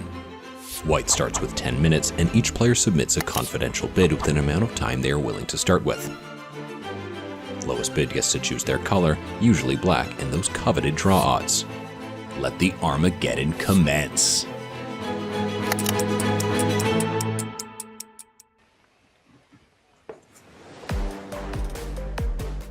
You now know how it works. This is Armageddon, and the bids are in. David, we see that Jan Nepomsky bids 7 minutes 46 seconds. And how low can you go? Magnus answers 7 minutes 28 seconds. He gets the black pieces. He gets draw odds. What do you make of these bids? Do you think that Magnus should be happy, but he did bid quite a low time, so he's giving huge time odds? You're right, Robert, that is low. We have seen throughout the course of the Champions Chess Tour over multiple seasons now that if you can get 8 minutes, great. You take the black pieces, you're quite confident. A 2-minute time handicap isn't that significant, but anything around the 7.5 or 7 minute mark, it has backfired from time to time. So Magnus, he needs to start fast. He needs to get an opening he knows well, ideally, but that solid mindset that goes with the black pieces, I don't think he'll be too disappointed. So I think win-win for both. Jan at least knows his job. He has to win this next game. And I think Magnus just showed that when he had the white pieces, he felt that pressure of needing to win. He played a risky opening, and Jan has been solid. So this decision from Magnus Carlsen to bid 7 minutes 28 seconds, that's a 2 minutes 32 second lead to start with for Jan, but he needs to prove an advantage out of the gates, and that is very difficult against the world's #1 player. You're right, actually, for both. Such strong opening repertoires. When they want to be solid, they're so hard to beat. So big stakes on the line in this game, but also in the opening phases. We see another English opening. That last game between them with colors reversed was also in English, as Magnus didn't kind of get the ideal position from the offers you mentioned. Here, it's a 4 knights variation, and we see pretty much a reversed Sicilian, Robert. It's an open Sicilian, just with reverse colors. So White has an extra tempo, and okay, this is solid stuff from Magnus, all been seen before. What do you make of the early decisions here? I think a good decision by Magnus. He clarified some things early on. Right now, it's tempting. You see a pin for White to play pawn d4 to d5, but this is standard across a number of different openings. Black can then play a6 and kick the bishop out of there. So this isn't winning material for White. This is just standard play from Magnus, and I have to say, he's doing really well because he's only spent 12 seconds, and now Jan is about to approach a minute spent. Yeah. Any seconds you can eat away at your opponent's clock tends to be a bit of a moral victory. And Magnus does have experience in this type of position with both colors. He actually lost a game from the white side, I think not this last couple of moves, but this whole variation in general up until just a move or two ago. He lost from the white side against Nodibek Abdusattorov in Vaikanze a couple of years ago. He studied it in depth, Magnus. So definitely an opening win for him, Robert. Feels like Jan, this is already borderline too long, I think, yet to come up with anything. Ultimately, he might just castle, he might push a pawn forward to e4, take the center, but black is rock solid. That's all you want. Now it's only a minute between them almost. And we see the feature chat there. Magnus is just savage in this format. He is unbelievable, no matter what the format is. Maybe he wouldn't be so good at loser's chess. He doesn't lose very often, but otherwise, he is doing great. And as you said, David, I think you're spot on that Jan is investing too much time here. Perfect is the enemy of the good, especially when the clock is ticking. And now Magnus can look at this just like it's any other game where he didn't actually give away time odds. He's just playing normal chess. Yeah, it's just a normal position. Ultimately, you just have to get castled. You just have to get your pieces out. You'll get a chance later at some point to mix things up, but you need more time than your opponent. Now it's only 30 odd seconds between them. Long think, wrong think is kind of the cliched statement here, but for Armageddon especially, that is important. And D5, I mean, you predicted it, Robert. This is elementary stuff, breaking the pin. If the bishop retreats, you break it again. You push a pawn to B5, and this diagonal, you don't lose material. Maybe you lose a pawn, but you get the bishop pair at least for it. It feels like Jan, that's a step in the wrong direction, especially if he's freestyling now, which it looks like he is. I fear for him. Well, we know that Magnus loves freestyle chess. He created or is in part of a whole league involved in that. And you see that Jan steps back with his bishop. Back to e2 it goes. That frees up the black knight. And the good news for Jan is that he must win this game. There's plenty of life left. The bad news is he's not really up on time anymore, so he will have the pressure. The onus is squarely on his shoulders. And look at that knight backing up to its starting square, because instead of just going to e7, which looks more active for now, think about the future. Where do your pieces belong? The c5 square is juicy. Beautiful outpost. Spotted, of course, by Magnus Carlsen here. I'm pretty sure he's going to just land his knight on that square and smile. His pieces are all very healthy. The bishop will come out soon as well. It's just about whether he castles. There we go. He castles first. And now the knight lands on c5. Where are white's pawn breaks? I know that's kind of how you like to kind of assess a middle game, right, Robert? And right now, unless white's breaking with f4, which might be tempting while the black queen sits on this diagonal, yeah, looks unlikely to happen now. But unless white's breaking with that move, hard to know where the kind of life is coming from for white's position. You're asking all the right questions, and Magnus is answering them whenever either of us ask before we can finish our sentence. So the queen slid out of the diagonal. Bishop f5. Look at these pieces. All of black's pieces have a purpose. White is a bit passive right now. You're indicating that c2 and d3, there is light square control for black. And remember, white needs to win this game, not just equalize from a slightly worse position at the moment. Yeah, equalizing this one is, I guess, the first step for Jan, but he can't be too happy with the position that he's got right now. I wouldn't be surprised if Magnus kind of just centralizes his rooks and waits for a moment to kind of open up the position on his terms. Of course, there's more committal things that could be done. You could land a knight onto d3 at some point. There might be tactics, so I don't know if you can rush in. e4 would cement that square, but then you would open up the white dark squared bishop. So I'm not sure how keen Magnus is to commit, with a draw being sufficient. Maybe he will try and force the issue. Ideas that come to mind also would include rook to b8, b5, all these pawn breaks, Robert. But finally, Magnus is starting to spend a bit of time, and the minute difference between them has been reestablished. Yeah, that's important, because Jan, he needs to press Magnus on the clock. We know how quick Jan likes to play chess, and he is worse. There's no question about it. It's easier to play from the black side. But my question is really like, what would Wumpus do? Right? That's the big question. What would Wumpus do? Because Dr. Impossible Wumpus, and like that's the only thing that can answer this question. How do you beat Magnus Carlsen when he is playing this well and this solidly? Wow, Robert, I was not expecting that cameo, I must admit. How do you beat Magnus Carlsen? What would Wumpus do? Wow. f4, Clearly, that's what would happen. Whoa. F4 fight fire with fire. Otherwise, it's just one-way traffic. If black shuts things down, it would have been Magnus, all about Magnus. Suddenly, game on. That is a huge move from Jan, and he spots ideas like this in his sleep. Rook e8 is what you want to play. Watch out, bishop h5. There's a skewer there. The queen is in the front. That means you're going to lose material. So, oh, well, he walked right into it. Wow. And Jan reacts slightly. Magnus, he's blundered. He's lost the exchange for no compensation, I'm going to say here, Robert. It's an open position. White's rooks are clearly better than the bishops. And I don't speak Norwegian, but I imagine there's some choice words coming from Magnus there. He's mad at himself. He's also still down about 45 seconds on the clock. But look at this decision. That is, I mean, Magnus is mad. He's playing not so well, but that's I think a good choice from him. He needs to mix things up and make the position as complicated as possible. But it just seems like he's out of it now. He's moving quickly, but you can tell he feels like things have gone out of hand. Yeah, Magnus is tilted. He's trying to get back in the zone. You see a slightly curious look on Magnus's face, and that's when he's trying to imagine there's still hope. Okay, it's not so easy. There's still some tactics, and he's right. He's got threats. Bishop takes rook at some point, maybe, if you want to gain some material back. But, okay, the white pawn's super strong. Watch out, though. Knight g3 is a nasty threat. Robert, still alive. And you can tell, Magnus is shaking his head right now, but Jan has to dig deep. I mean, he's rolling up his sleeves, but Knight g3 is a serious threat. Bishop takes c1 will always be available. Bishop takes c1 right now wins that rook for free, right? Because a Knight g3 check, Knight e2 tactics to follow. So this is a challenging moment. I think rook c2 would be your temptation, but then bishop a4 is how does it feel? You hit me with a bishop h5, I'm going to hit you back with bishop a4, and we've got a game of it. Yeah, hit me with your best shot. Rook c2 is going to be hit in a variety of ways. There's also Knight g3 check with another check to follow, and white's going to be tied up in knots, just trying to evade all of these threats.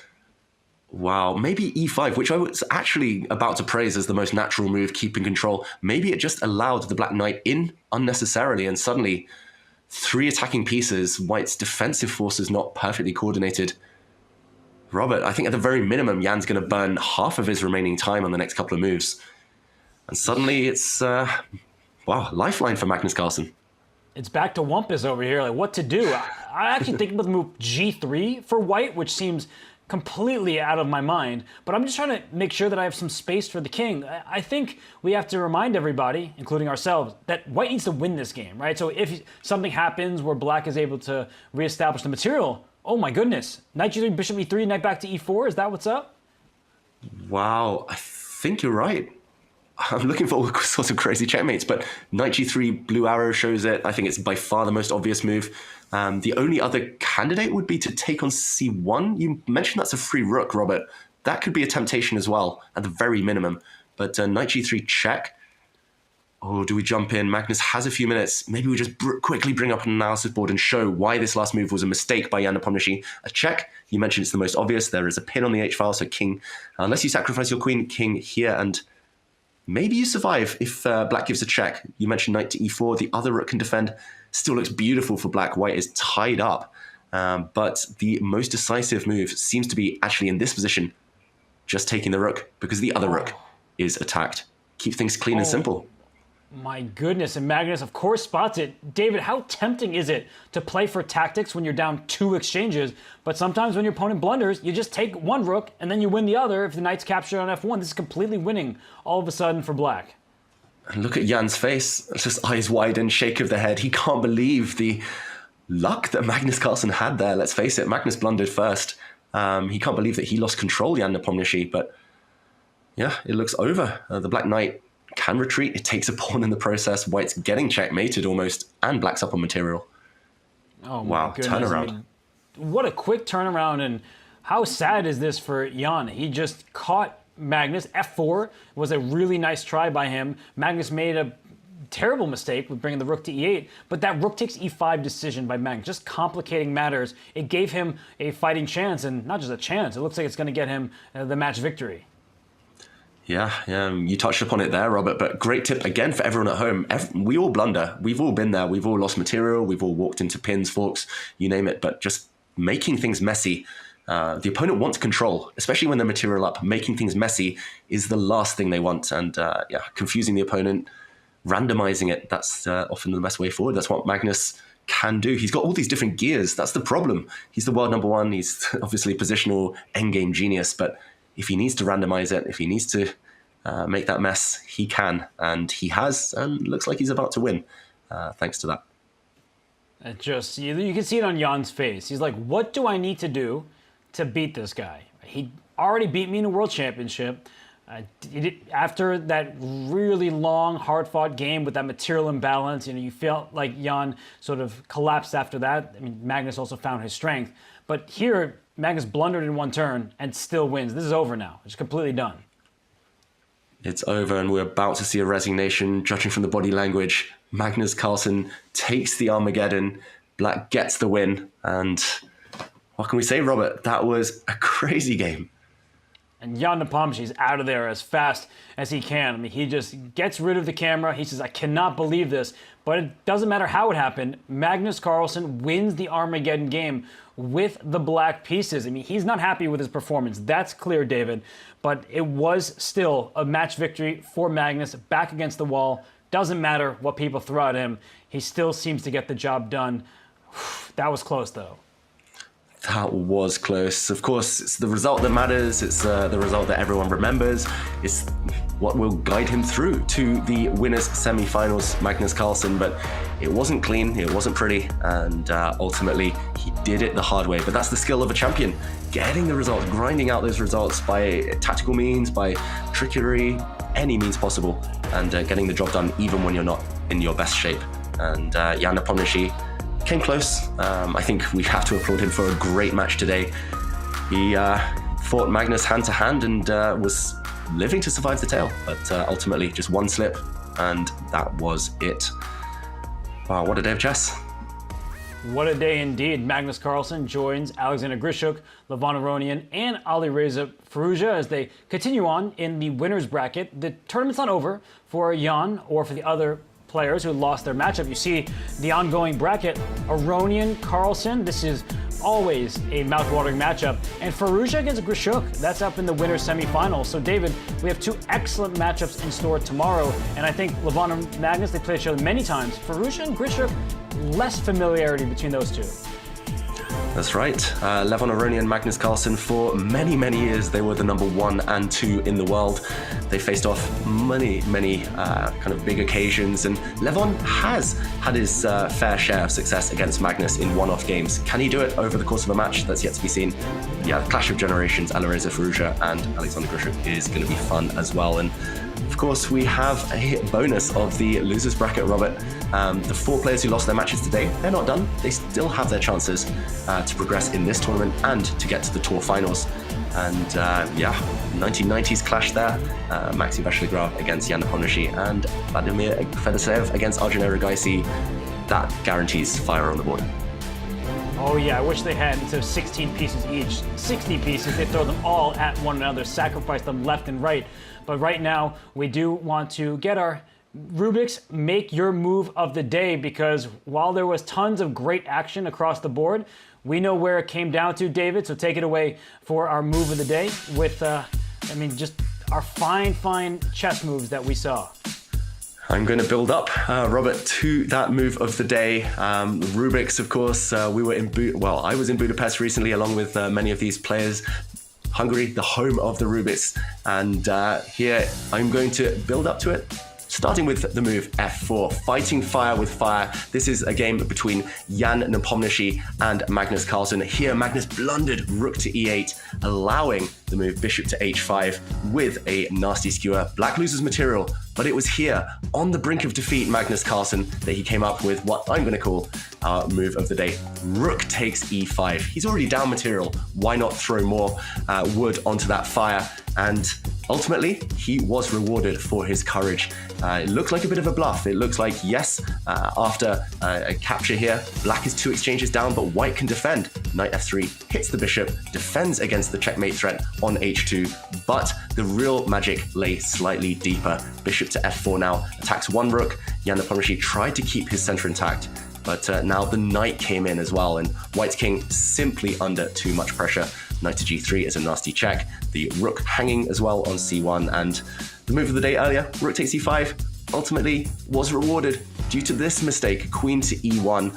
Walking into a check, the king moves, and a simple capture. Black is hitting the white rook, and a couple of moves later, once that white rook moved, knight takes h2, allowed the black knight to escape here, and white was checkmated just a few moves later. So Magnus Carlsen taking the win, but just like Rubik's, it's never easy.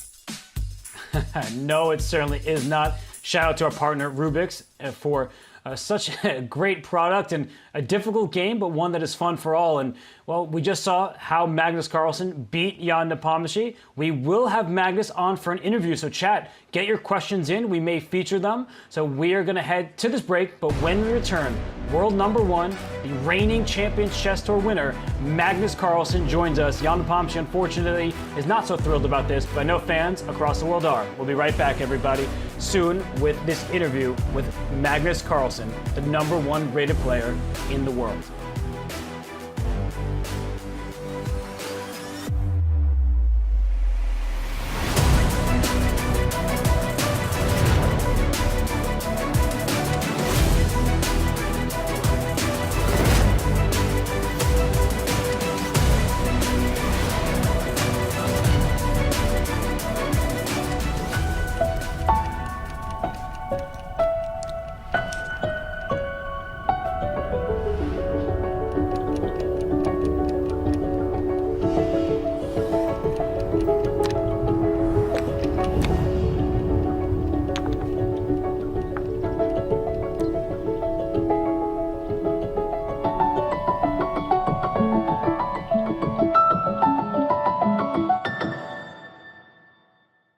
Do you think you are one of the best chess commentators in the world? Wow, starting deep already. Yes, but not the best. That's a lie. So he started off telling the truth, and then it was a lie. Oh! I don't think I'm the best. I think Naroditsky's... Oh boy. Oh boy. And Leko, maybe. Would you rather be competing in events or cover them? Oh, I would rather, these days, cover them. He had to consider that, but he's telling the truth. Personal growth? Yeah. This is amazing. I'm proud of you. Thanks. If you asked me this like 3 years ago, I would have said differently. Yeah. Definitely. Even 2 years ago. But yeah, I'm proud of you. Yeah, thank you. Well, how much do I owe you for the therapy session? I don't know. Do you think I'm the best chess player of all time? Yes. I could just see the pleading in your eyes. That's why I had to say it. That's a lie. Oh! I mean, Gary did pop into my head first, so... Okay. This is over. I'm done.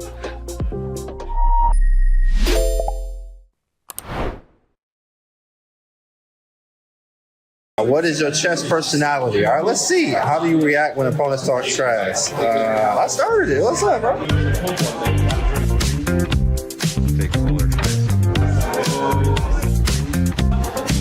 Which is one puzzle rush mode you play for the rest of your life? 3 minute all day. We do it already. 51 is a high. Right. What would you play in this position? Take on h7 or palm move? Oh, yeah, that's a great gift. Bishop takes h7, 95, queen h5. In this position, which would you play first? Knight f3 or f4? Or f4 all day. That's, you know what that is.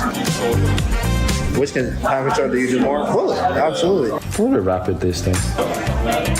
It's Friday night. You lost on time. What do you do? No, we tilt till 4 a.m., baby. I am a artist. Nice. I'm a romantic.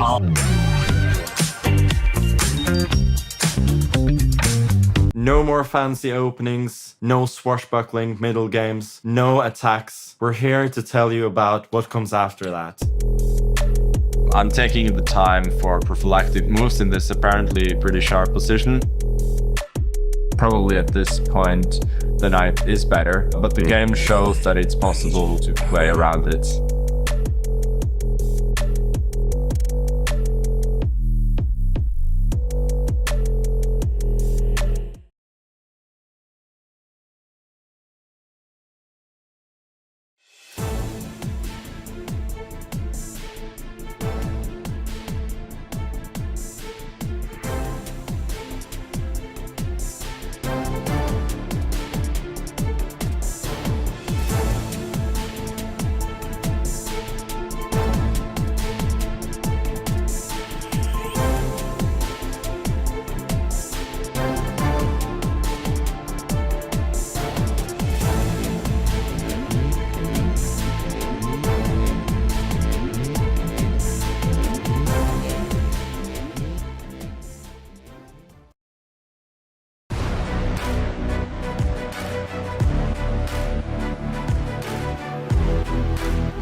dramatic Armageddon game, and we're joined by the winner of that game, Magnus Carlsen. Magnus, how relieved are you feeling after that one?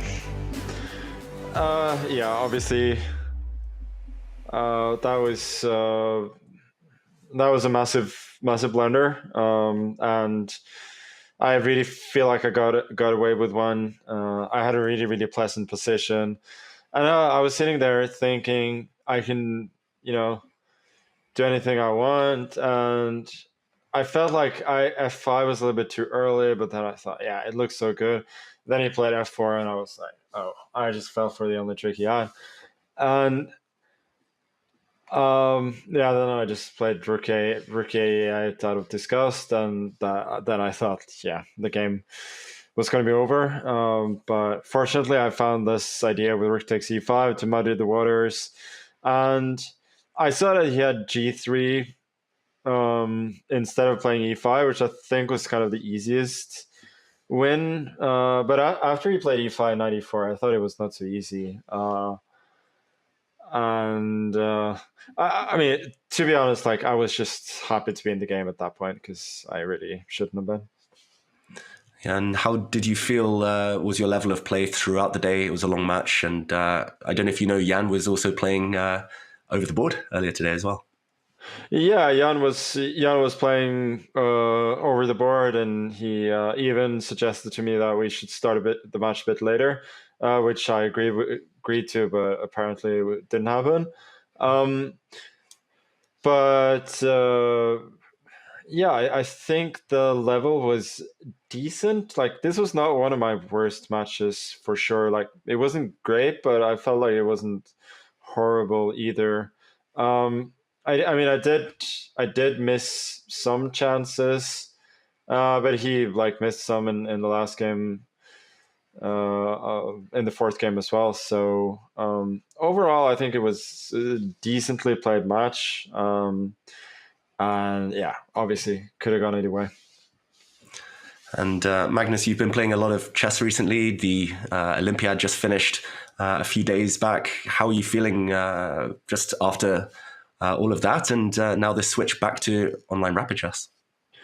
Yeah, I've been feeling a bit tired the last few days. Yeah, my form at the moment is not ideal, but hopefully, well, I'm back in Norway now. Hopefully, I'll have a couple of days of, some relaxation and fresh air, and then I hope to be in even better shape in the games in the coming days. Yeah, and you mentioned Norway there, Magnus. It was announced yesterday that Oslo will host the Champions Chess Tour finals. And what are your thoughts on that? Will it inspire you, being again potentially in front of a live studio audience? No, I think it's great. It's a rare chance for Norwegian fans to come and watch us play. You really only have Norway Chess, and there haven't been any live audience events in Oslo for a long time. So that's I think that's awesome. Okay, and I guess you'll be looking forward to those finals. Of the remaining players who haven't qualified, who would you most like to see join you? Yeah, I haven't thought too much about that. I'll try and make sure there is not an automatic spot from this event at the very least. Good answer. And Magnus, before we let you go and catch the rest, a couple of questions from our chat. Tom Q asks, how do you always manage to find resources even in positions when you are down? I don't. Sometimes I just lose. But I don't know. I think in a setting like today's, I just blunder a simple skewer, and then for me it's very clear that if I take with a bishop, it's just lost. So I have to take with a rook, good or bad. So that particular resource was kind of easy to find. In general, I don't know. There are people like Nakamura, for example, whom I think are or Alireza, who are even more resourceful than I am, but then they also need it more often. So it sort of comes with playing style as well.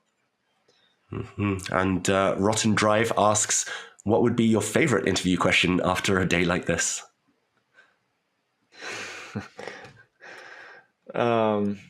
Yeah, I mean, it's a good question. I don't have an answer. But I mean, there's this all this emphasis on bad interviews, stupid questions, and so on. But you gotta people gotta realize it's not easy, and that the cliches are cliches for a reason. And I think on some days the questions won't matter. Like, I'm not going to give you anything because I'm just not feeling up for it at all. And other days you don't even have to ask me any questions because I'm just gonna say my piece regardless. So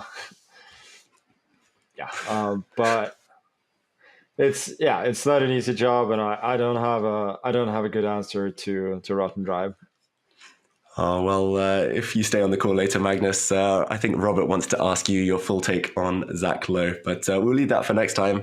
Talking of cliches, final one, Levon Aronian tomorrow. Thoughts on that? Yeah, it's a great matchup. Levon has been one of my favorite opponents for many years now. So it's great to see him do well. I've played him a bunch in the Champion Chess Tour as well, with some success and also some losses. So I'm happy to be through, and it's a fun matchup, and it's nice to see. Who's the fourth?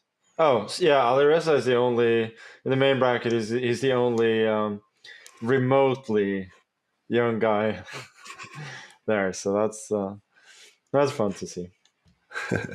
Doing it for the old generation. And on that note, Magnus, I hope this interview was okay, at least. Just remains to say congratulations today, and best of luck for tomorrow. Thank you for joining us. Thank you, David, and you did well. Thanks. And I think that just leaves us to check out that bracket. Magnus mentioned he's playing this match against Levon Aronian, Robert. And he seems excited. He seems in great spirits.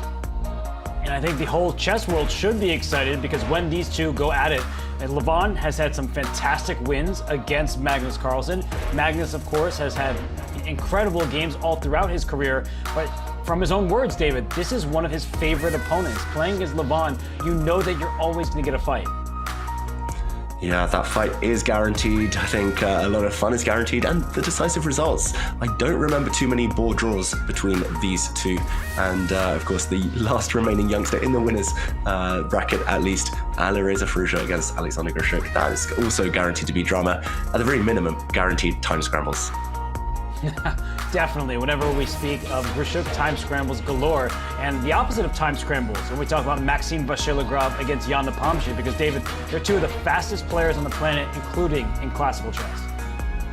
That's right. The speed, the confidence, they've got it all. These two know each other extremely well, first facing off in youth tournaments. And I've got to say, I'm looking forward to this as well. But fan favorites, Vladimir Fedoseev, the big fish, and Arjun maybe the man of 2024.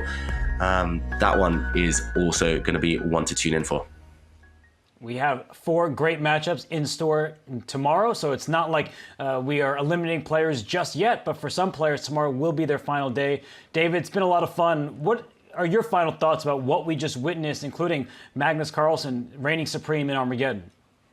Yeah, likewise, Robert. It's been fun. The chess has been exciting. A lot of turnarounds, I've got to say, but it does feel like all of the players, with so much on the line, the tour finals, tour points, the prizes, it feels like they're really bringing their A game, and everyone was here to fight, and that's what we love to see. Not too many kind of solid games, but that's the trend these days, and long may that continue. How about yourself? What was the highlight for you? Well, all 4 matches were tied 1.5, 1.5 after 3 games. So to see them decided in the 4th and final game or in Armageddon, that's just great fun for us all. And I think the older guard, Magnus said, Alireza, he's the only youngster that's in the winner's bracket still. Levon and especially Alexander Grischuk, they impressed me today. Grischuk, the way he would get into time trouble and then still survive and then even win that endgame, that just shows true class. And David, we can tell how important it was to him. He just was jubilant, fist pumps and just getting out of his chair. I've never seen him like that. Yeah, you're right, Robert. That was maybe my highlight. Just the reaction we saw from Alexander Grischuk. That's how much it means to these players. It means a ton to them. It means a ton to us that everybody here watches each and every day. We really appreciate all of you tuning in, whether it was to hear about Rubik's Cubes or to watch these players solve their puzzles. It was a great day of action here in the Julius Baer Generation Cup. So Magnus Carlsen, he took down Jan Nepomniachtchi in Armageddon. Alexander Grischuk, he can make that stink face, but he still won his match. And then Levon, Alireza Firouzja, they're in the winner's bracket, whereas Jan Nepomniachtchi, Maxime Vachier-Lagrave, Vladimir Fedoseev, and Arjun, they will duke it out on their last life. So come on, everybody, join us tomorrow here on Chess.com. It's the Julius Baer Generation Cup, a part of the Champions Chess Tour.